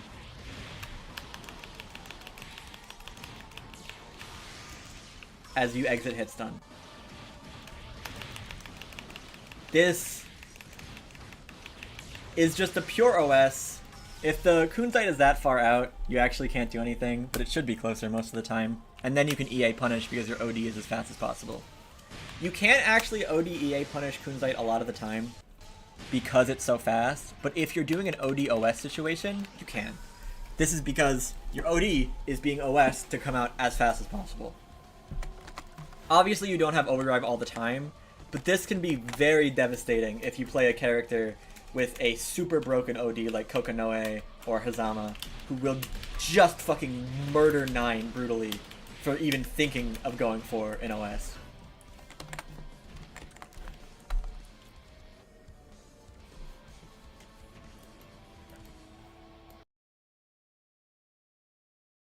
Oh, and I should mention, I need Octo, add this to the main Kunzite part. One of the weaknesses of Rock is that if your opponent is barrier blocking the Kunzite, even though you're +6, there is so little that you can do here. You can land 1-5B, maybe a 2-1-4C. 9's mid-screen pressure has some decent options with setting up Amethyst or setting up another spell and returning to neutral, but like I don't have the space to do something like up back Cloud or Fairy here. I'm not close enough for 5A. I can't set up Amethyst. So even though you're plus, it doesn't really mean anything. You're basically just back in neutral for dropping your reset, and unlike with your set play, you're not back in neutral with, like, your best friend that's carrying you. You're back in neutral on your own, and it blows.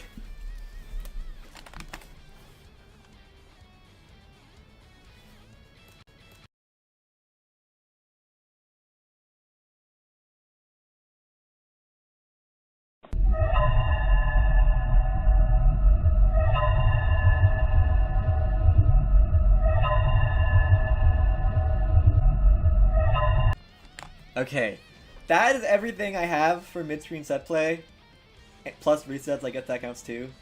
I'm going to start talking about Corner Oki in the next section. In a lot of ways it's similar. Your mix-up like toolbox is the same. You do a lot of TP, you do a lot of J2A, you do counter assault, not counter assault, CT.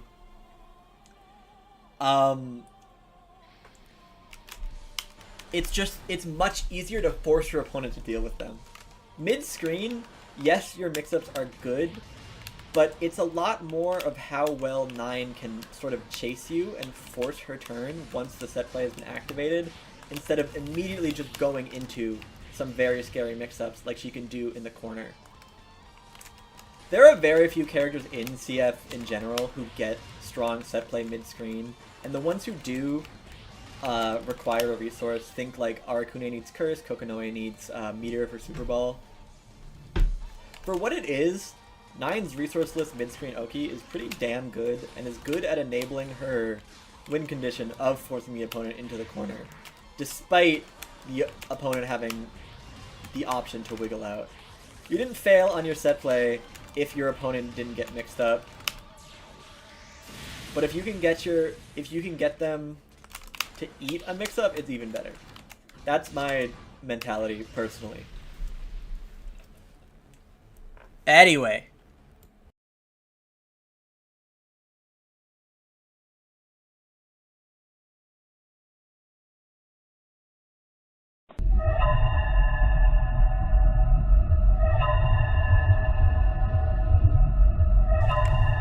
We're here! We're in the corner set play. This is more fun for me and it's where you can get a little bit more creative, because basically anything can be good. But before I go into set play, I want to go over enders, because they're notably different. There's no reason to do 4x ender in the corner, really. You don't have to exchange damage for distance. One thing that I and many other players will do,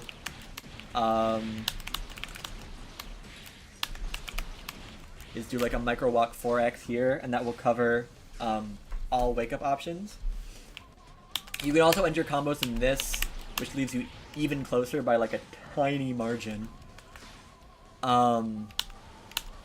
Additionally, basically anything can go into Crimson Raider, into full B&B. So you're not relying on the air route. There might be an occasional... sorry, I meant Rock, not Crimson Raider. There might be an occasional Crimson Raider ender, but you're not doing that very often. What does change, though, is you get access to the safe jump ender. Change is you get access to the safe jump ender. What does change is that you get access to the safe jump ender. I talked about it mid-screen, or well, I more touched on it mid-screen, as a good option, but not as strong as the standard freeze ender.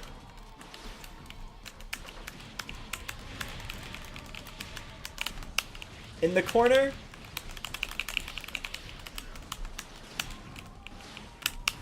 it is a very different story. It is done by doing 206DD, 206DD. Empty JD will always give a knockdown in the air, similar to a button like Carl JC. This gives you enough frame advantage to set up a spell and then do a safe jump with falling J2A. This falling J2A safe jump, link a video, Octopus in the future, that just shows it so you don't have to set the bot to do this. But when you do this J2A ender, it will catch all rolls. It will safe jump DPs on emergency tech. It even kind of safe jumps DPs on delay tech, because you're able to just keep blocking and have the fairy meaty on delay tech. Or any sort of spell. Proper spacing, though, is important with it, though, because if you do the safe jump ender right in their face, they can roll out.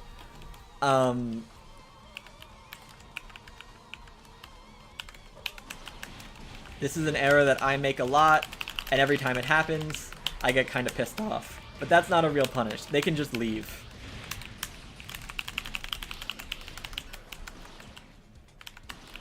A better safe jump ender would be like... Not that. I set up fucking Rock.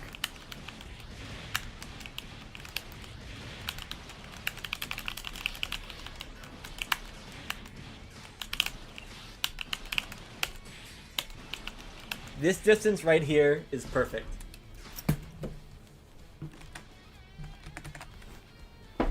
Covers everything. It also can be done as a bit of an extension off shorter combo starters. For example, like if I go here, just route into freeze. Sorry, I dropped it. This combos I need to get better at, I think. But the idea is you do falling button into 6A, into 6C, and then use a bit of extra corner carry. Off throw, 9 kind of struggles to get longer confirms. But you can do this safe jump after freezing. You can use off basically any short combo into freeze. It's a bit tight on the execution though. My personal recommendation is to do this safe jump as often as you can. There's not much reason not to. You can do all of the same mix-up with all of the same reward, except now they're just forced to block.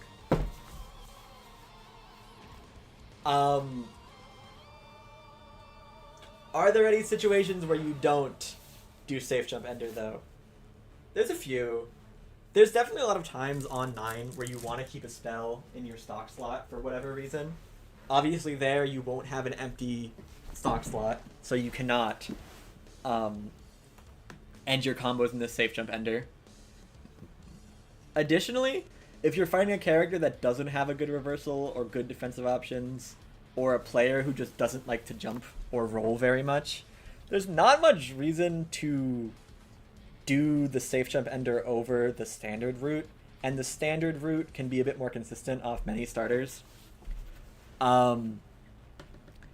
Like, it's if you're fighting a character without a DP, there's not much difference, because a micro walk 4x catches everything anyway.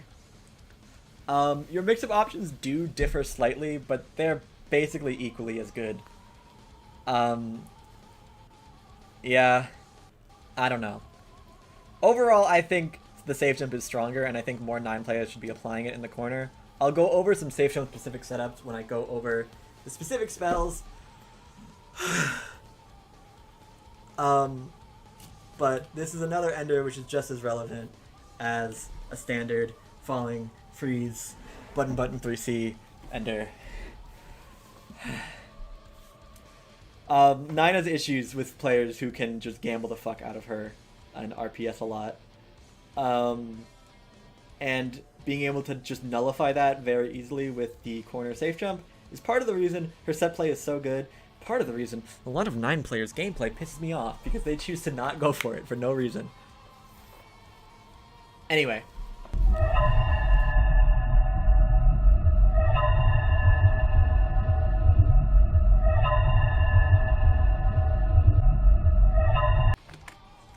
Corner Fairy is not too different from Midscreen Fairy, and if you're a 9 player, you should already be doing Midscreen Fairy a lot of the time. Instant Overhead is literally just as strong. Ooh, what was that? Instant Overhead is literally just as strong. Literally. Jump forward J2A wins the exact same interactions for some reason. Like, you're considered on the other side. You still beat ODR consistently, you still beat Counter Assault consistently. It's the same. The only difference is that now your opponent is probably going to be blocking more J2As. And it's very hard to, like, get any sort of RPS with the safe jump ender. I'll link a video here in post. But it's a 2-frame gap between the safe jump JA and the immediate instant overhead. This means you cannot instant block and jump out. Blocking after taking the safe jump, after that ender, you are forced to eat the 50-50 or reactable 15 citation needed J2As. And there is no option to jump. There is no option to DP or counter assault unless your DP hits on both sides. There is no option to ODR. All of those will just lose. You are eating that J2A whether you like it or not off the safe jump ender. The only difference, and I'll skim over this because it's an entire topic on its own, because of my lab work. Instant overhead can be so much more rewarding in the corner than mid-screen. Mid-screen, you're hovering around 2.5, which is like a bit better than a character like S or Belk, but still not very good. But if you hit your instant overhead early enough in your pressure sequence, you can put on your ugly ass top hat and do your best Carl Clover roleplay with an unblockable reset. This is finicky, and you will need the instant overhead to hit basically as early as you can. They're forced to deal with this in safe jump ender, which I didn't include in my video guide. There's been some like recent developments that I've seen me and other players make that has made the unblockable reset more consistent, and you should basically be able to do it off of like any early mix-up while still checking everything. It exponentially scales your damage. I have a guide that'll link in the description if you want to see more, but like you get the idea. TP mix-ups also make a return in the corner. See, even if the opponent is lodged straight in there, you can see during the TP, they're registered as being on the other side. This includes if you do down-down TP or up-up TP. This will always side swap, no matter what. This means, just like ins and overhead, it functions basically exactly the same, but you get a nice little extra advantage of not having to give up the corner because this is like stupid.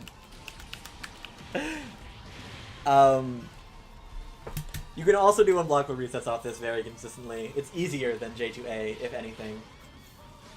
There are many ways to layer TP mix-ups in the corner. It's hard to tell when a 9-player wants to go for one, but if you try to do a meaty TP mix-up, the opponent can roll out of it. For example, like if I do this, and like I jump slowly trying to TP, the opponent can just roll and leave. So try not to do TP mix-up so much that people just start rolling out. As a reminder, it's just a true 50-50. One other piece of semi-niche tech is that if you max out your delay tech, you can actually completely avoid the first fairy hit. This is nice for dealing with TP mix-ups, but it lacks a lot of other use and is completely worthless in Setplay Ender. This is because if you are delaying your tech this much, the 9's combo won't even blue beat. It will just fully reset you and allow for a full new confirm. I fucked it up. But just a standard 4x timing, you die. And off the safe jump, it does this automatically as well, of course. This can get you out of TP mix-ups, but that's kind of it. I wouldn't recommend this, but it's nice against some players who rely on fairy too much. The only option that I have to go over now is just looping Cloud and Fairy. This is much stronger in the corner, as with everything else on 9, because there's so little room to go. Instead of being able to jump away, you kind of have to jump through, and the 9-player can respond to your movement. Spacing it, you want to space it well. Same idea as before. It's like a pseudo-infinite block string where you choose where the gaps are. And at any point, you can do a scary mix-up. At any point, you can CT. At any point, you can J2A. Many strong 9-players, especially Genbu, who's probably the best 9-player, structures his offense around doing a lot of looping pressure. Though, in my opinion, and obviously Genbu is better than me, I think that there is a lot lost when you choose doing that over in Unblockable, or I said that really weird. When you choose doing these looping pressure options over in Unblockable or mix-up, unreactable mix-up, in the way that Genbu will occasionally do.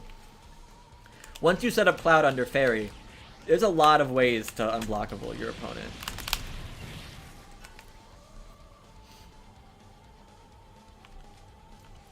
It can be pretty tight to these unblockables, but you just have to be very wary of ODR and counter assault. If you're doing like an obvious unblockable setup, your opponent can ODR through any normal and punish you. They can counter assault as well, but you can bait that. So just try not to be like too obvious with it. I don't know. I'll touch on these unblockables a little bit later.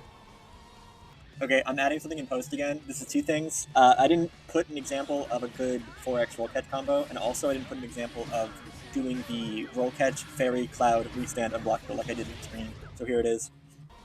I'm also gonna link a very niche setup that I don't even remember the inputs for, but you can use 214D during Fairy Oki. This is a DPRC safe Fairy setup. You stay plus no matter what. The way it works is that 9's 214D is just insanely invul, so it can go through DPs entirely. I really enjoy this setup. It's very good. But I also never use it. because I think it's very specific, and I don't know. I'd rather do safe jump ender, but I thought I'd include it. This video is intended to be exhaustive. It's kind of outclassed.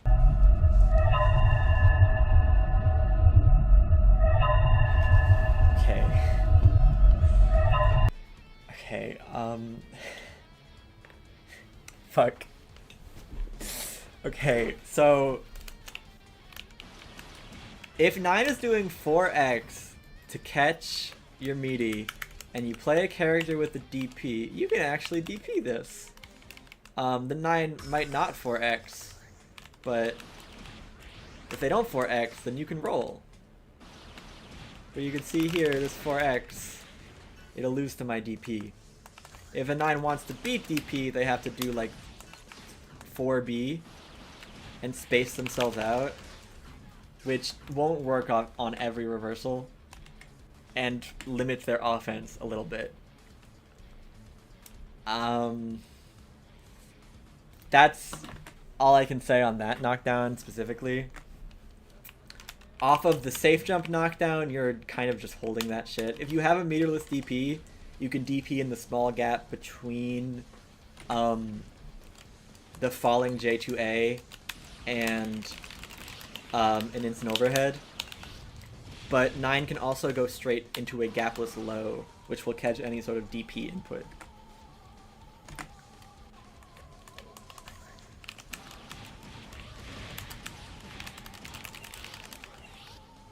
Let me demonstrate that.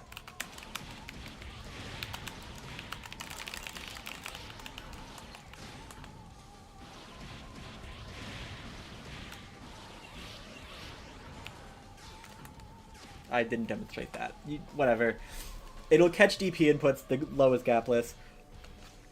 You cannot fuzzy jump there either, even if you do E-Tech IV, which works against a few safe jumps into 50-50s in this game. You are just eating that off safe jump ender. You just have to accept that 50-50. You might think that you can counter assault or ODR, but if you remember the properties of mid-screen J2A, you can't really do those either. Especially EA. EA has a bad tendency to whiff here compared to mid-screen. Two-sided DPs are really nice here if you're lucky enough to play a character that has one. I don't know. That's kind of it. My counterplay right now is like there is no counterplay. Suck my nuts. But beyond this standard 4x having some layers to it, obviously there's some character-specific defensive options. You can backdash this too. You can backdash some of 9's meaties here. Backdash through the first fairy hit, which is like annoying to time, but like can work. I need a better DP for this. I need a better backdash for this. But even then, it's 9 can still catch your backdash. Like, okay, I might just be wrong. Okay, Octo, cut this out. Oh no, I got it. I got it. I got it. I got it. I don't know. Before, I would say, like, hey, at least these mix-ups are pretty low reward. But because of unblockable resets, they are no longer low reward. They're just kind of fucked up. The only reminder I have, though, is that if a 9 player is doing this sort of looping pressure shit with Fairy and Cloud, any sort of spell setup is not ODR safe if you think the 9 player is going to do it. You can ODR and punish those.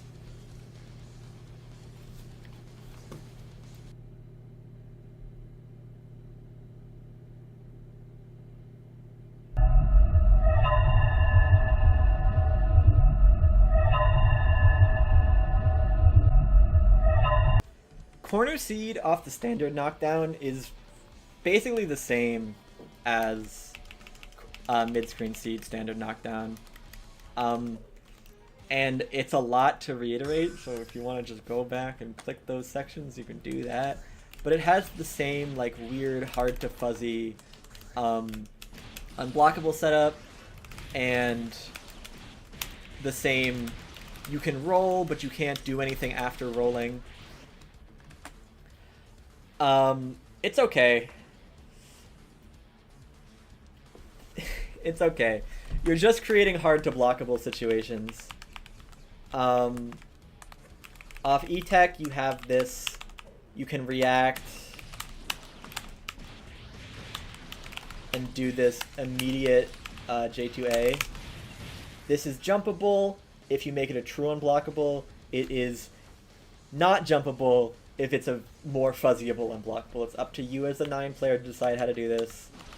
Back tech will lose 2 rolls, obviously, but you can still do forward roll. Actually, can you? I might be lying. Yeah, you can.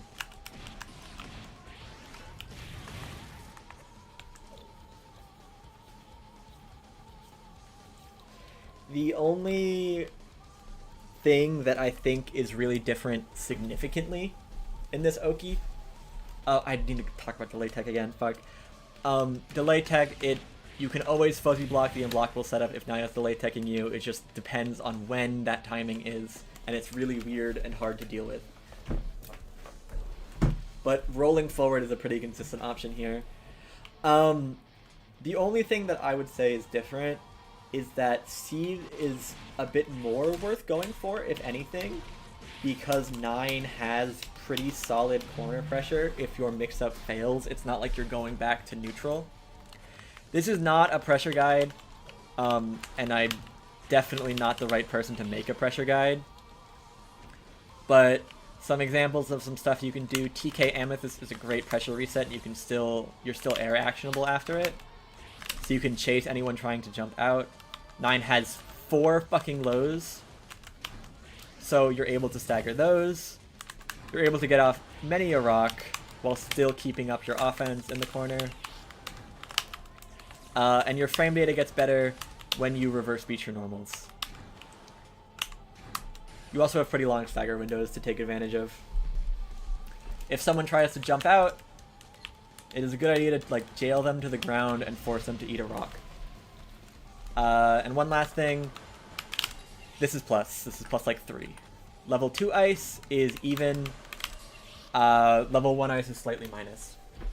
Not a pressure guide, but there's my really quick overview of 9 corner pressure in case your seed Oki doesn't work, because it's really like still not that bad of a situation for you.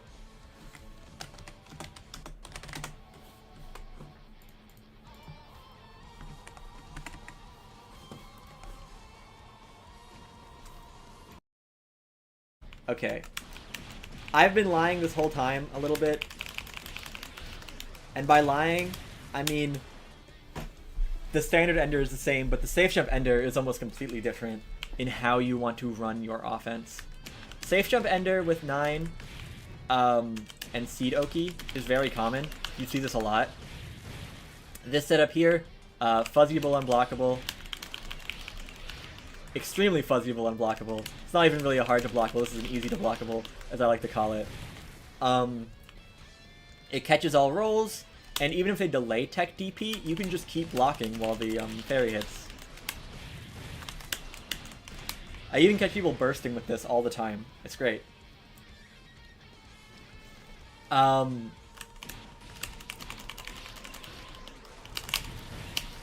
You can still go for some decent unblockable setups here. This is because after you land, you can still do like an overhead. Someone trying to jump out will get caught by a straight up low. You can create a fuzzyable unblockable immediately on E-Tech. If they delay tech, you can create a much more real unblockable. I wouldn't really recommend this from players trying to fight 9.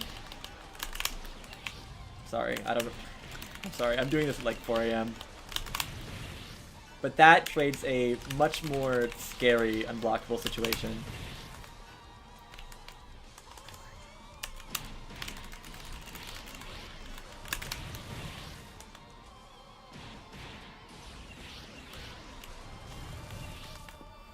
I still fuzzy it though, because I'm goated. The big thing though that makes TP sorry. I spoiled the setup, fuck. That makes this safe jump really good in the corner is that it's a amazing time to TP. The only way to get out of this consistently is to E-tech and then jump, which will lose to your standard safe jump ender. If you delay tech, they have to eat your seed setup. Or if they E-tech and respect you, expecting the falling J2A. And then once you teleport, that's a real ass 50-50 that they can't really do anything about. You get a very easy confirm off either direction.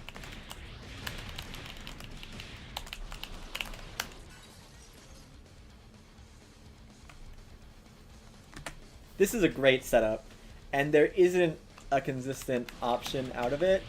There's risks of unblockables and 50-50s that the 9 player can kind of layer in just by vibes. This is a pretty fucked up and evil mix-up. Is this better than going for fairy in the corner, though? That's very subjective, and it comes down to which fucked up and evil Oki you prefer. Because they don't have many linear advantages over each other. Doing this seed shit, though, this raw seed shit, does miss out on true unfuzzyable unblockables, though. Which makes me sad.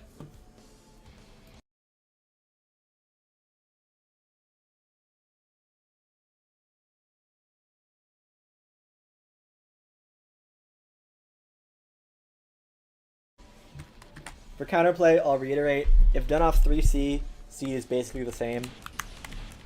You can roll forward and block the seed, and it's a decently consistent option to not hold a mix-up. If you delay tech, you're going to have to get ready to fuzzy block some weird unblockable setup. If you emergency tech, it's a very difficult to fuzzy block unblockable setup, and the 9 can make it a true unblockable by timing their J2A in a way where you can jump out. If that was confusing, you can scroll back to the last section and hopefully I explained it a little bit better. For the... that wasn't even... For the seed safe jump, it's pretty fucked. Step 1, don't get hit by the falling J2A, easy to blockable. Meterless DPs in this setup are terrible and will basically never work. Even bursting is a bad idea because 9 can just hold back and OS it. DPs will lose to 9 doing TP mix-ups after seed too. Like, it's a little... it sucks. I would advise basically never DPing here. When you E-tech, it's kind of a 50-50.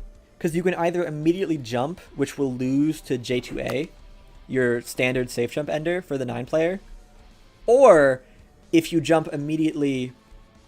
if you don't jump immediately, you are at risk of TP mix-ups. Which are a true 50-50 that you just do not want to eat if you can avoid them. 9 can TP in either direction here. That's why this mix-up is so scary.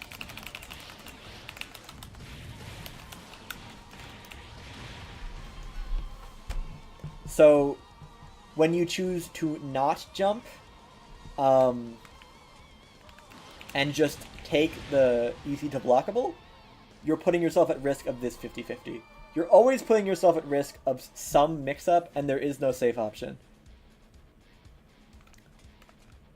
Once you block the easy to blockable off the emergency tech,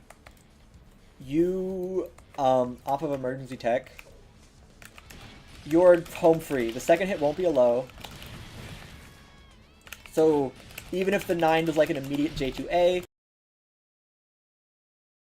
someone else doing this setup just so I can use that and put it over this. If you delay tech, you're at risk of an unblockable, similar to the seed setup mid-screen. There, I got there. That's the clip I'm going to use. You can still instant overhead after the safe jump and get it confirmed using the hits from Morganite.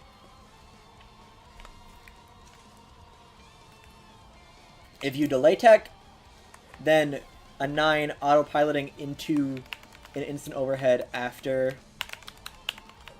this safe jump becomes not unblockable, but like finicky. It's like the other seed setups where it's like a weird fuzzy block thing.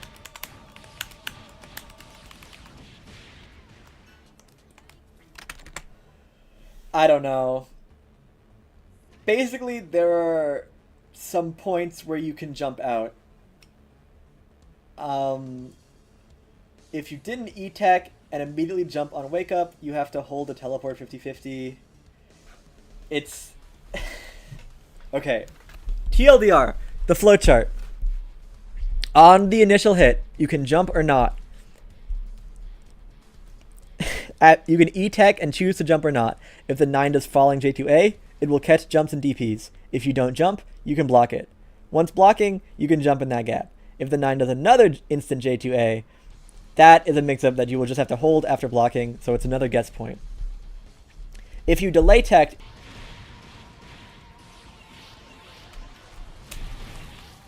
Or no, it's not. I lied.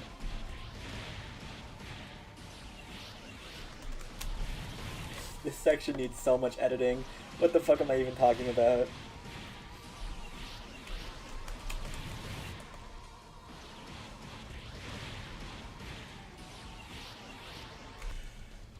Delay teching here is pretty bad. You're putting yourself in an unblockable. That's the idea.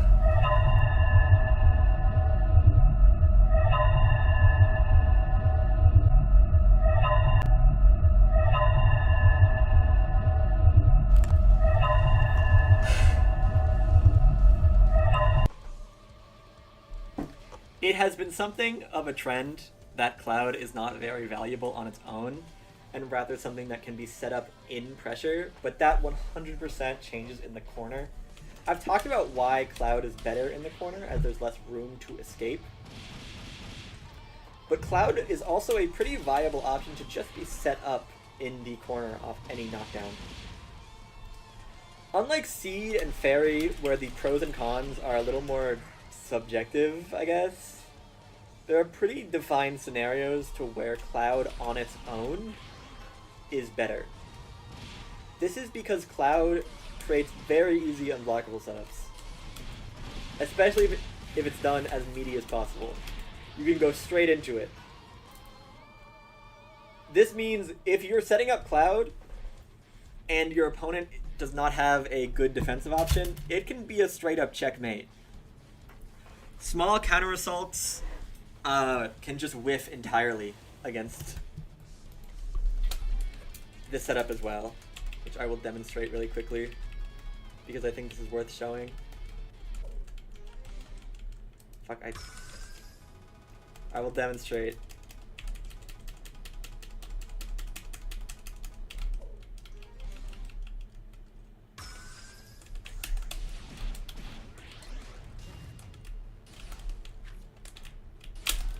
Small counter assaults will whiff entirely on this unblockable setup, but even if the opponent has no meter and no OD and no DP, I know it's a very specific situation, but given how strong this unblockable is, it's a true checkmate type thing.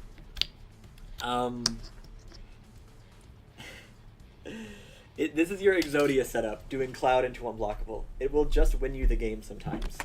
I will note, there's a tiny asterisk on the checkmate factor, and that is that doing God Hand into unblockable off of Cloud, not on the reset.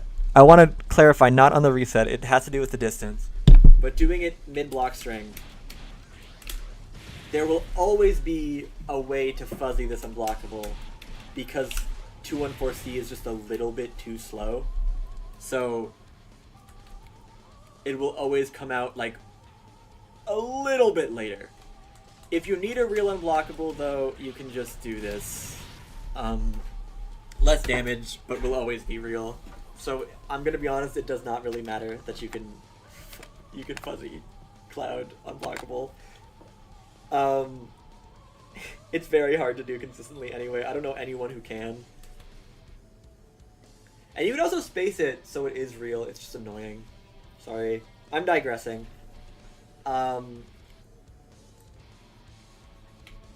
The issue with Cloud, though, is that it's basically a free spot for any defensive options if your opponent has them. TP mix-ups and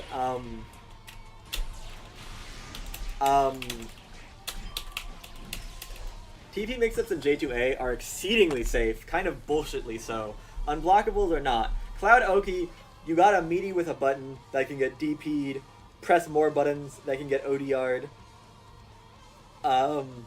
press even more buttons that can get counter-assaulted. It kind of blows. But the fact you're not doing a projectile meaty is also a pro in many situations. Specifically against like Az and Hakumen, if you're not able to do the safe jump ender, I prefer doing straight up Cloud because you don't have to deal with options like Growler. For example, Az defense can be really annoying, but if you do a Cloud setup, that's not Cloud.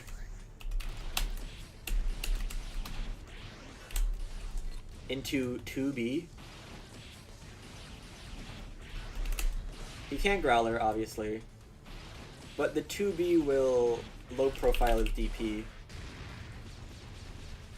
So Az is forced to eat this mix-up despite being the stupid fucking... Because this mix-up lets you use a lot of the advantages of 9 set play with fucked up mix-ups and unblockables, but you don't have to risk an option like Growler or Hakumen 2D. Combos using the Cloud setup as well, I don't have good examples of these, I'm going to put a clip on the screen, are very rewarding. They're very high damage. So it's a bad idea to mash on this in general. You can also just loop into Fairy if you want to be safe. If say like your Cloud, you're setting up Cloud around here, and you're like, oh fuck, wait, he's gonna like ODR or counter assault me. You can just go into Fairy, and doing a TK version of these spells is pretty fucked because like do it at like this distance, and you can still get a falling button like that. Again, that's more. I feel like if you're doing that, you should probably start with Fairy instead of Cloud. Safer, but it's worth mentioning. Anything else? I don't know. There's restand ice stuff. I'll show that on the stream. Cloud is nice for that.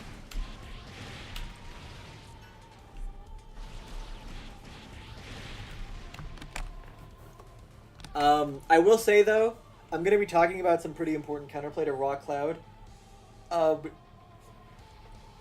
I'm not talking about in this section because it really applies more to what the opponent is going to do, if that makes sense. I don't know. I felt it fit more in just counterplay.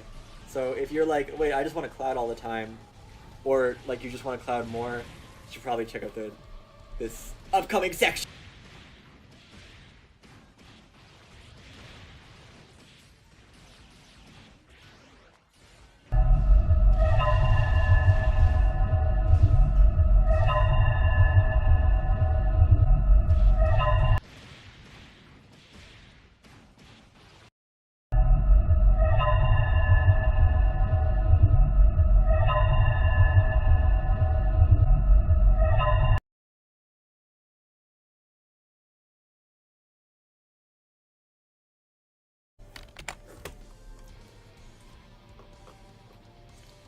Corner Cloud has some pretty direct counterplay. This is because it's designed to be riskier.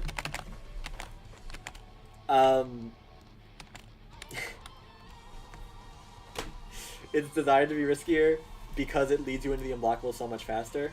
On Wake Up, you have two pretty solid options.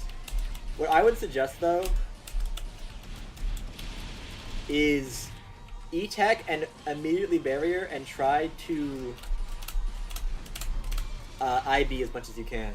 As you can see, it pushes 9 out really far, and she's not able to go into the unblockable gaplessly.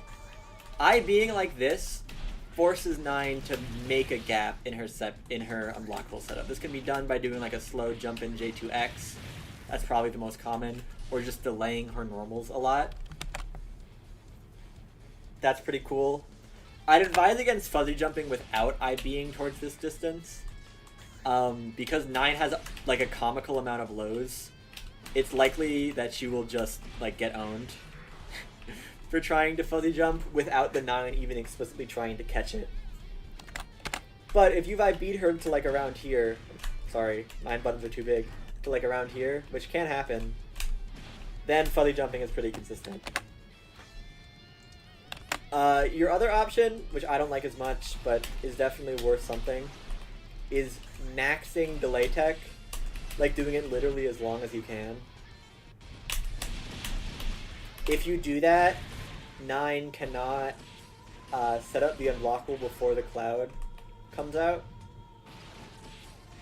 So technically, this is like a direct answer. The issue is doing like a comically slow delay tech like this kind of leaves you open to getting a full reverse combo. And most 9s will just be autopiloting into 4B here anyway.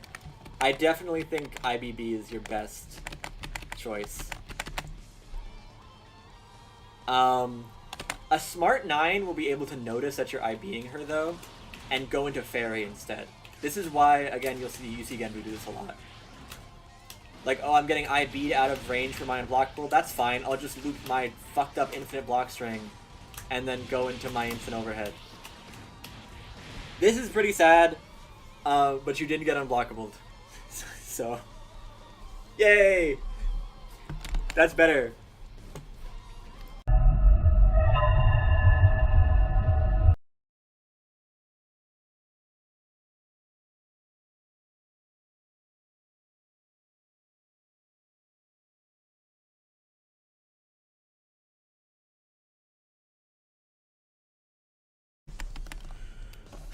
I still do not like rock resets, but they admittedly get pretty solid in the corner. This is for 2 reasons. One, I covered this with Seed. 9 has some pretty real corner pressure options. She gets to do a lot more rock. She has a great like spacing trap boxing game. It is hard for characters to jab out of 9 just doing shit like this. She can jail you and do rock setups. She gets very easy confirms up anything. She has a crazy amount of lows. TK Amethyst is broken. So even if the rock reset doesn't go through, you can run a pretty solid pressure game. There are a lot of great 9 players who could be better who rely on rock resets and just having a solid pressure game. The other great bonus is that there's much less of a tell. You don't have to do like 236 or 4x to get the full combo. The standard rock reset in the corner is going to be doing a falling rock right here, just automatically. You don't think about it. Or doing this into a 3C, using the hit stun decay to have the 3C hit as fast as possible. Occasionally, you'll also see like I fucked up there, but players will like 4x, usually 4A. This messes up people's fuzzy timing.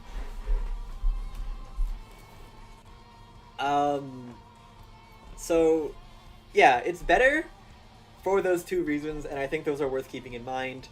But I don't know, hopefully when watching the past sections you saw some fucked up unblockable shit or unblockable reset and you were like, wow, I would rather be doing that than a 21 frame overhead.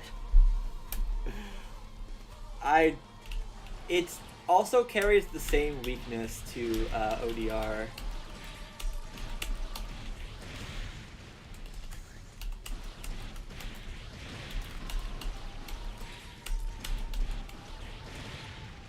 Without even requiring a reaction, players can punish you with ODOS. Go to the earlier rock reset section for more details. Though you are at a distance that's harder to EA, which is good against characters like Azriel, who have really bad EAs. ODOS is good. character-specific options are still really annoying, like Growler.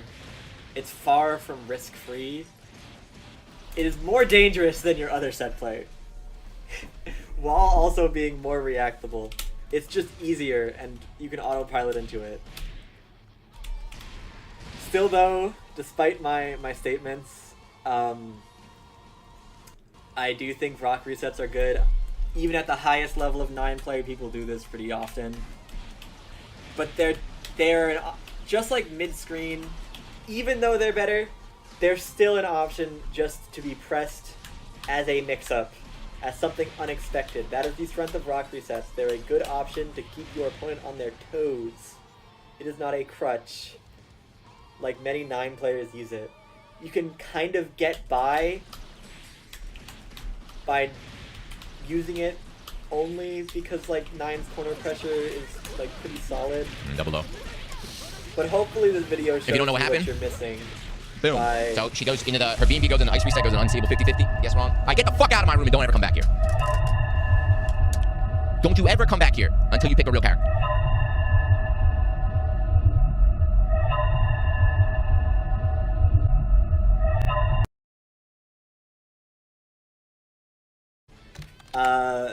It's very similar to Midscreen. There's basically nothing different except you're losing the tell of 236D and 4C. You really do want to focus on the spell slot.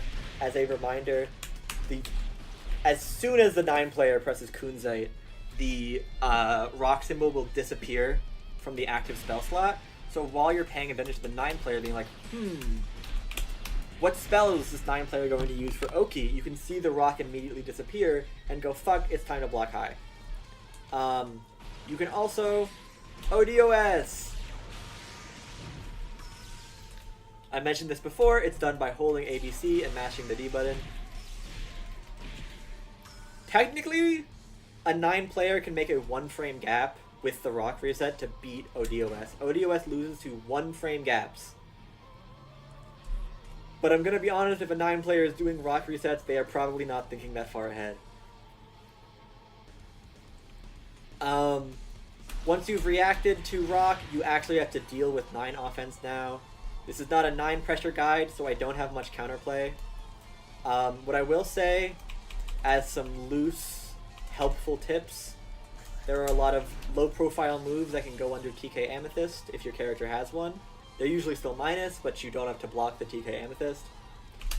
214C is -3, so you cannot hit 9 after doing this, but it's a good spot to try and jump out. Almost every 9 normal is ODR punishable if she does it close enough to you. And be aware that 9 can only press 2 lows in a string plus 3C, despite having 4 lows. Focus on trying to jump out with a good double jump or air dash, because trying to press a good button out is like never going to work because it's 9 to Phantom. Obviously, that is not comprehensive, but this video is not a pressure guide. It is a set play guide, so be grateful. Okay, I'm grateful I adding even post said again. that. This is 2 things. I didn't put an example of a good 4x roll catch combo, and also I didn't put an example of doing the roll catch, fairy, cloud, restand, unblockable like I did in Midscreen. So here it is.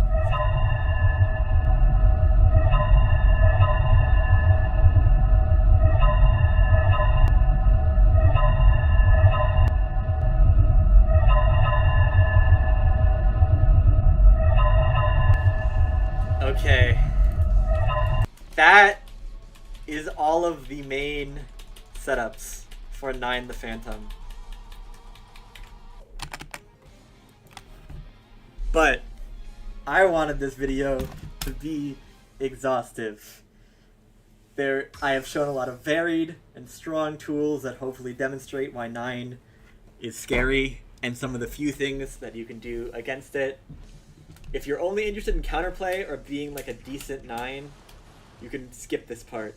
But if you're a cryptid, like I am, and you enjoy just doing shit in training mode and weird stuff, this is the section for you. This is the section for stuff that gets outclassed or is either currently not optimized.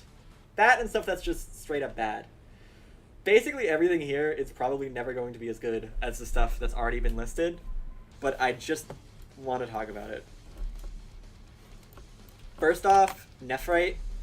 I do want to talk about Nephrite in this video, but it is kind of hard to fit. I'm bringing it up first in this section because unlike basically everything else I'm about to mention, Nephrite is not bad at all. In fact, it is actually very good. It's kind of similar to unblockable resets in the sense that at early points in a combo or an early mix-up, you can get significantly more damage than you would otherwise. Nephrite carries minimum damage, kind of like a super, so it'll always tack on like a big bat hit.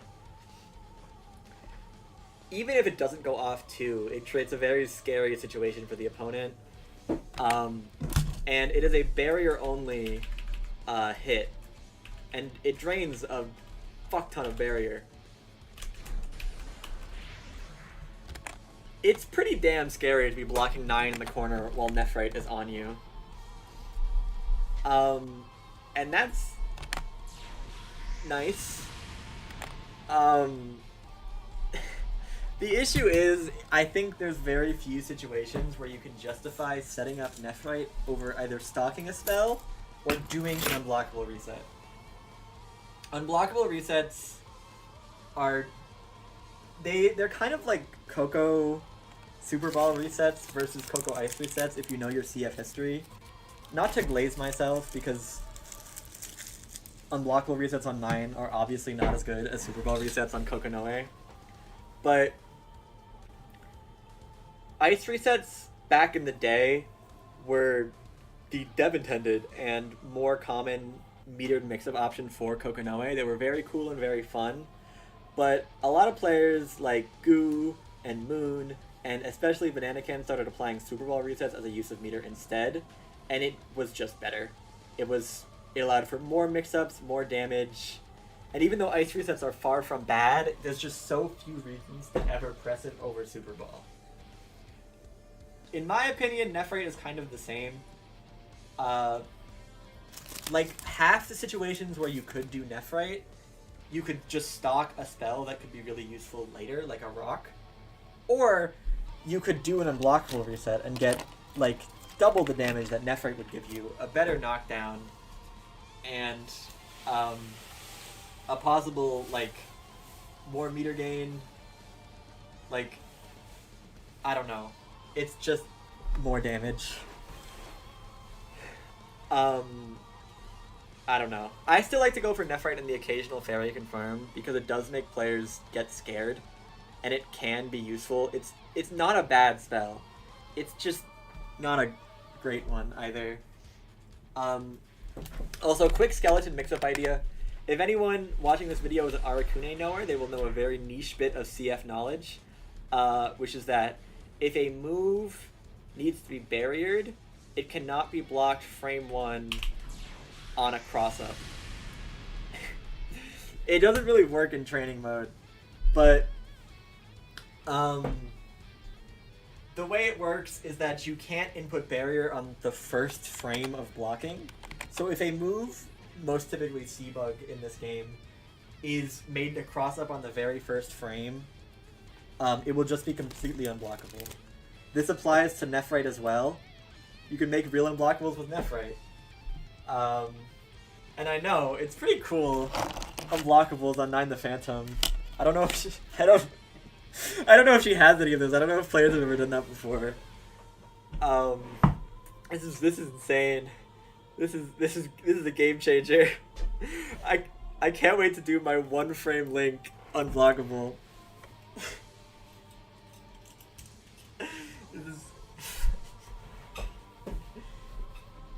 It's incomprehensibly worse on levels you couldn't even imagine.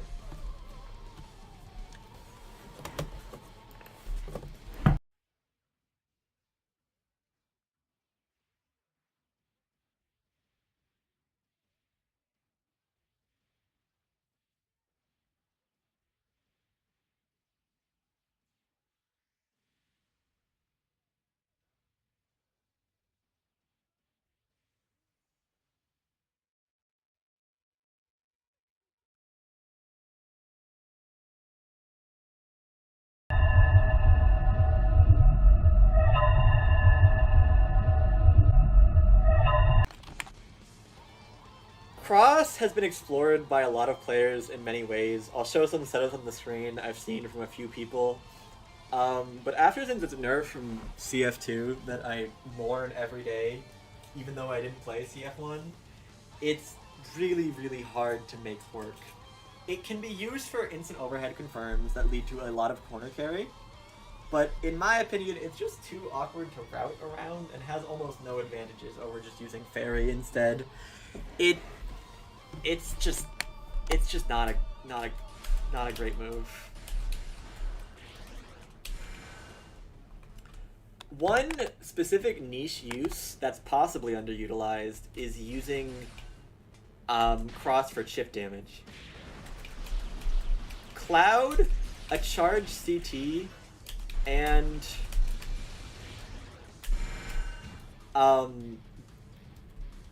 Cross all combined can completely drain barrier from the opponent.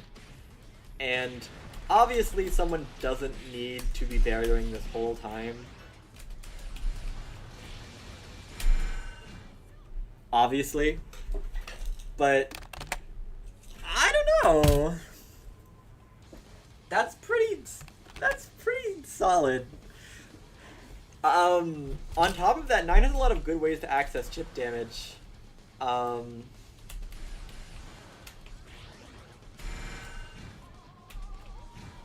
For example, level 3 Ice. Look at that fucking damage. This is plus on block too.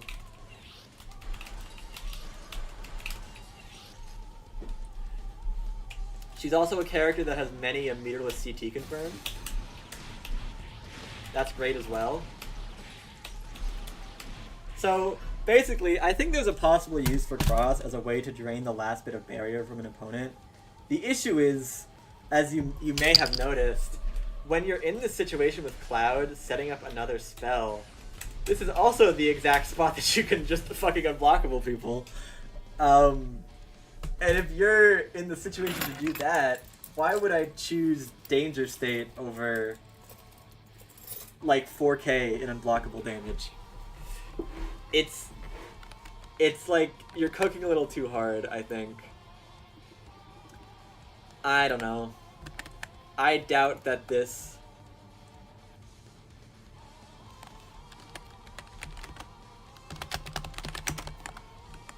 will ever be meta, but I can see real uses for it sometimes. Unlike Nephrite, I literally never see Cross in actual games.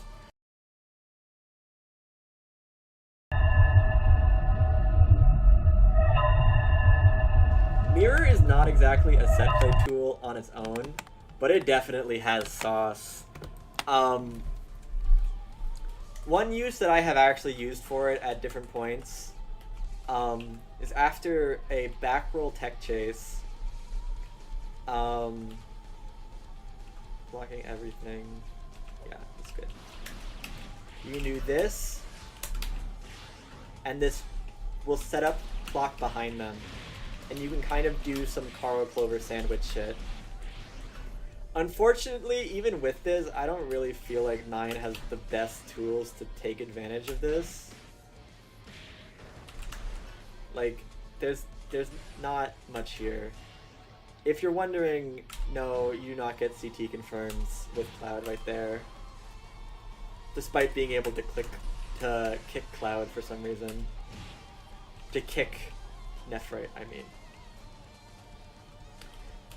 The reason this in particular is a nice setup is because this is even on block. Meaning it's pretty easy to continue your pressure, especially with another set play tool out. It's like pretty decent. You just have to be in range for it. I definitely don't think it's that good on its own. The only other use, there's two other uses actually, is against projectile DPs. Because of the reflect property on mirror. It needs to be in front of her, my bad. Because of the reflect property on mirror, you can set mirror on a character like Susan's knockdown, and it will completely eat the hit.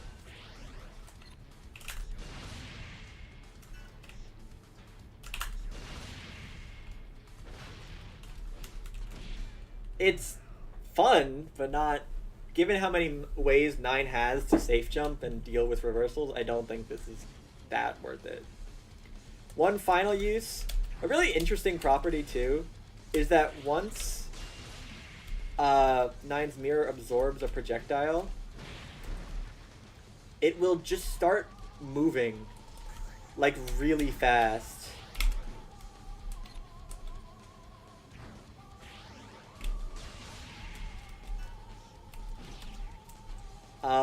Let me see if I can set this up, because I've never particularly understood. Maybe I'll just get a clip, but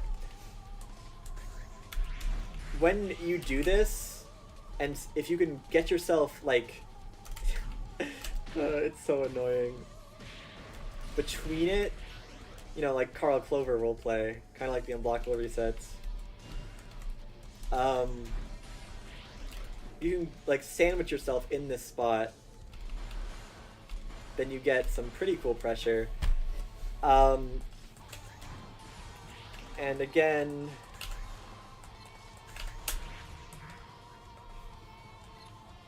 that, like, what's the best way to demonstrate this, dude?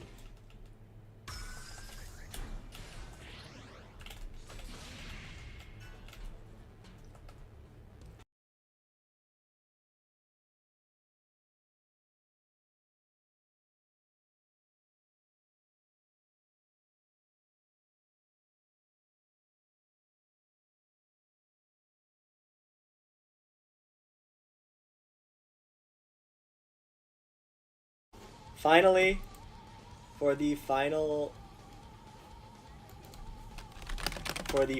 set play tool in 9's arsenal, we have Celestite of the Covenant.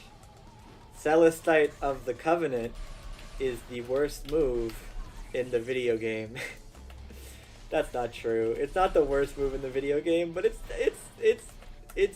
a solid competitor for the most useless. Celestite of the Covenant works. You can either do 5D and release it around where the opponent is, or 4D and release it in front of you. It has no hitbox and affects the opponent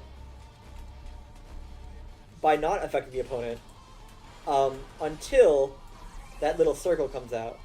Once that circle comes out, look at my inputs, you can't jump. If the player is already in the air, they'll be knocked down to the ground in an unblockable attack. You can combo off that, it's heavily scaled. It's like burst combo level scaling. Why is this move so bad?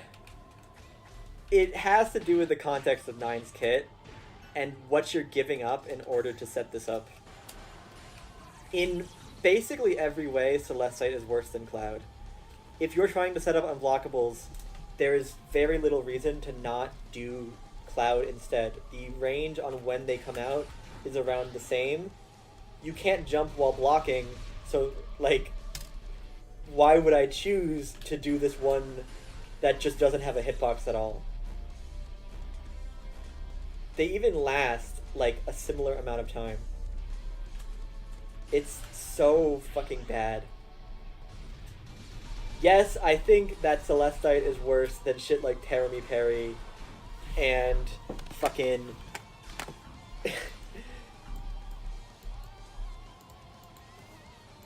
Yes, it is so bad.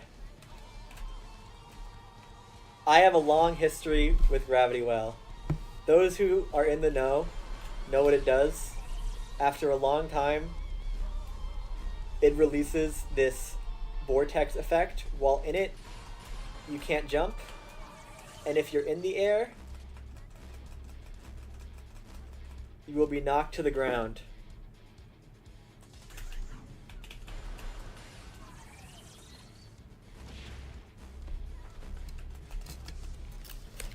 After a long time of trying to make this move work, or trying to see someone who has made this move work, I have come to the conclusion that 9's Gravity Spell is a contender for, if not the single most useless move in the entire game. I think it is more useless than S install. I think it is more useless than Platinum's command grab. I think it's more useless than fucking Terra Me Parry Super. I have a hate boner for this move. Anyway, 9 can set it in 2 locations, in front of her or behind her. And the obvious use for this, not behind her, sorry, directly in front of her or on top of the opponent. The obvious use for this would be setting up unblockables.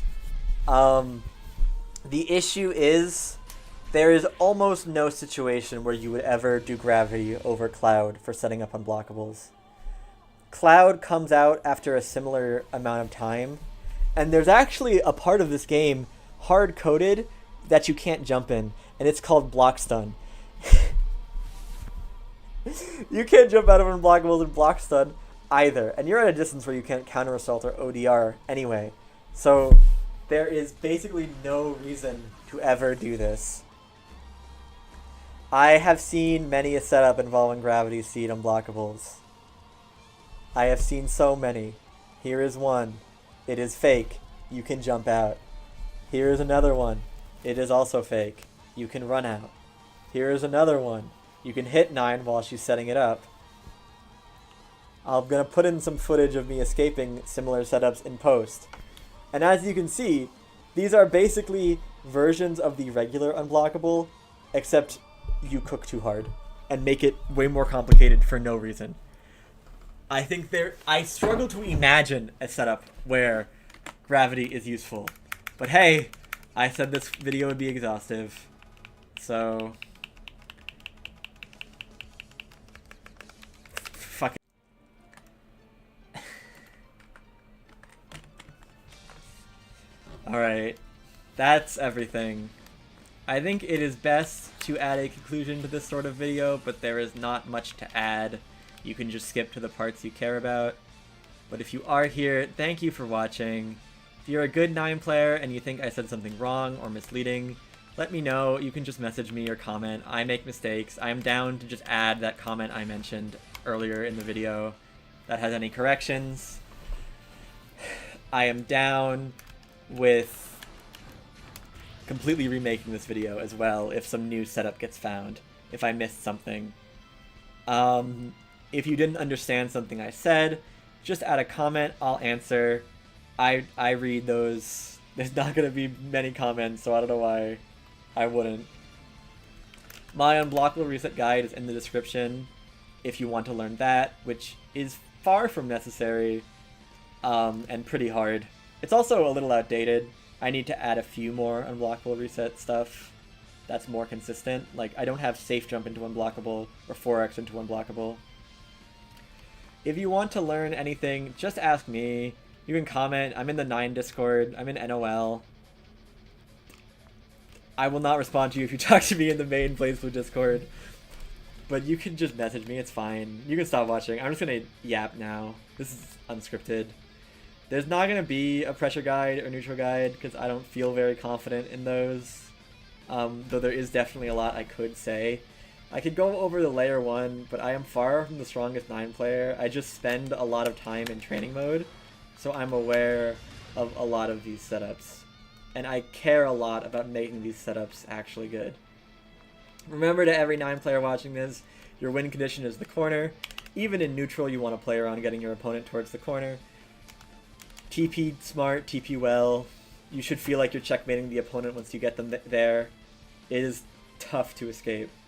For players learning to fight 9, I hope this was helpful. I'm sorry if some of the counterplay was kind of vague or difficult to understand, but 9 unfortunately has good set play, so there really isn't generic answers like that. 9 is actually not as knowledge checky as some like to make her seem. To people who assume 9 offense is built around rock and very gimmicky / knowledge checky, I hope this video demonstrated why 9 set play is good even at a very high level of play, and why it should be scary, and that a lot of you guys are just fighting really bad 9 players. Honestly, the spite towards the occasional Blaze Blue old head who hasn't touched this game since CP1 is why I motivated myself to making this video. I've heard a lot of people talk about 9 offense starting and ending at rock, or alternatively, that it's like too RPS heavy, or saying things that are just, in my opinion at least, straight up wrong. or undervaluing or overvaluing certain sequences. That really got me to make this video. I hope one singular arcade demon, Japanese 9, watches these videos and decides that they're going to do more than rock resets. But most importantly, I hope that some people watch this video and they think it's cool, and it makes them think that 9 is cool and that BBCF2 Setplay is cool. And I hope that 9 players become good at the game. that's a bit mean. There are a lot of good 9 players out there. There's Yagetsu, Genbu, Tux, Nora Newman. Check out that guy if you don't know him. He's been really active in Japan recently. There's Yukion. Fuck man, there's even me at this point. I think I'm pretty good. But I don't think there's really ever been a 9 player that's at like this super tippity top echelon level of play. I'm talking like Masa, I'm talking Hikomaru, I'm talking SKD, I'm talking Excal, Yamashita, Fenrich, Banana Ken. The kind of top level player who is both so good at fighting games and so good at their character that it makes the community like change their understanding of how they work. I think that's always really cool, and though I don't think 9's opinion in the community is necessarily wrong, I think she is a character talked about with a copious amount of hypotheticals and could've and should've, and I don't blame anyone for overvaluing or undervaluing certain things when there really isn't some insanely top-level representative to show what the best way to play this character is.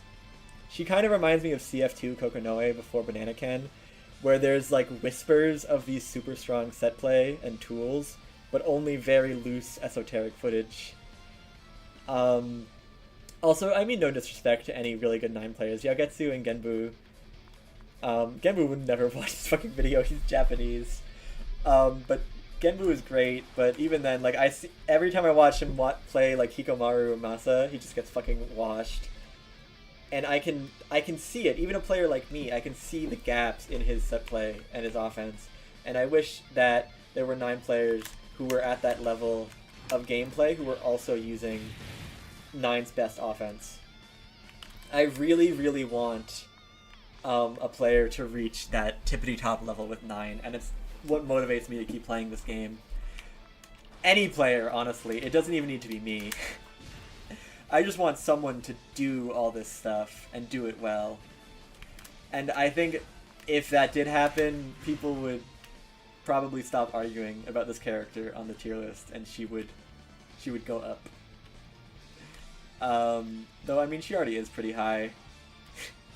I don't know. I think she's... Specific rankings don't matter, but I do think, like, specific assessments of 9 and what she's good at and what she's bad at can feel very inaccurate or very hypothetical. And I also want people to see how cool and interesting she is. Like, I've seen a lot of people watch gameplay of these top-level players and just be like, wow, this character's so sick. I think 9 is sick, and I want players to show that. And I hope after watching this video, if you are a 9 player, you have a bit more motivation to try and reach the highest level of gameplay you can, and try and stop 9 from being a character who is talked about with a very copious amount of hypotheticals. I'm gonna keep trying. I'm just a busy bee. I have a real life. I'm gonna try my best though. That's all. Bye.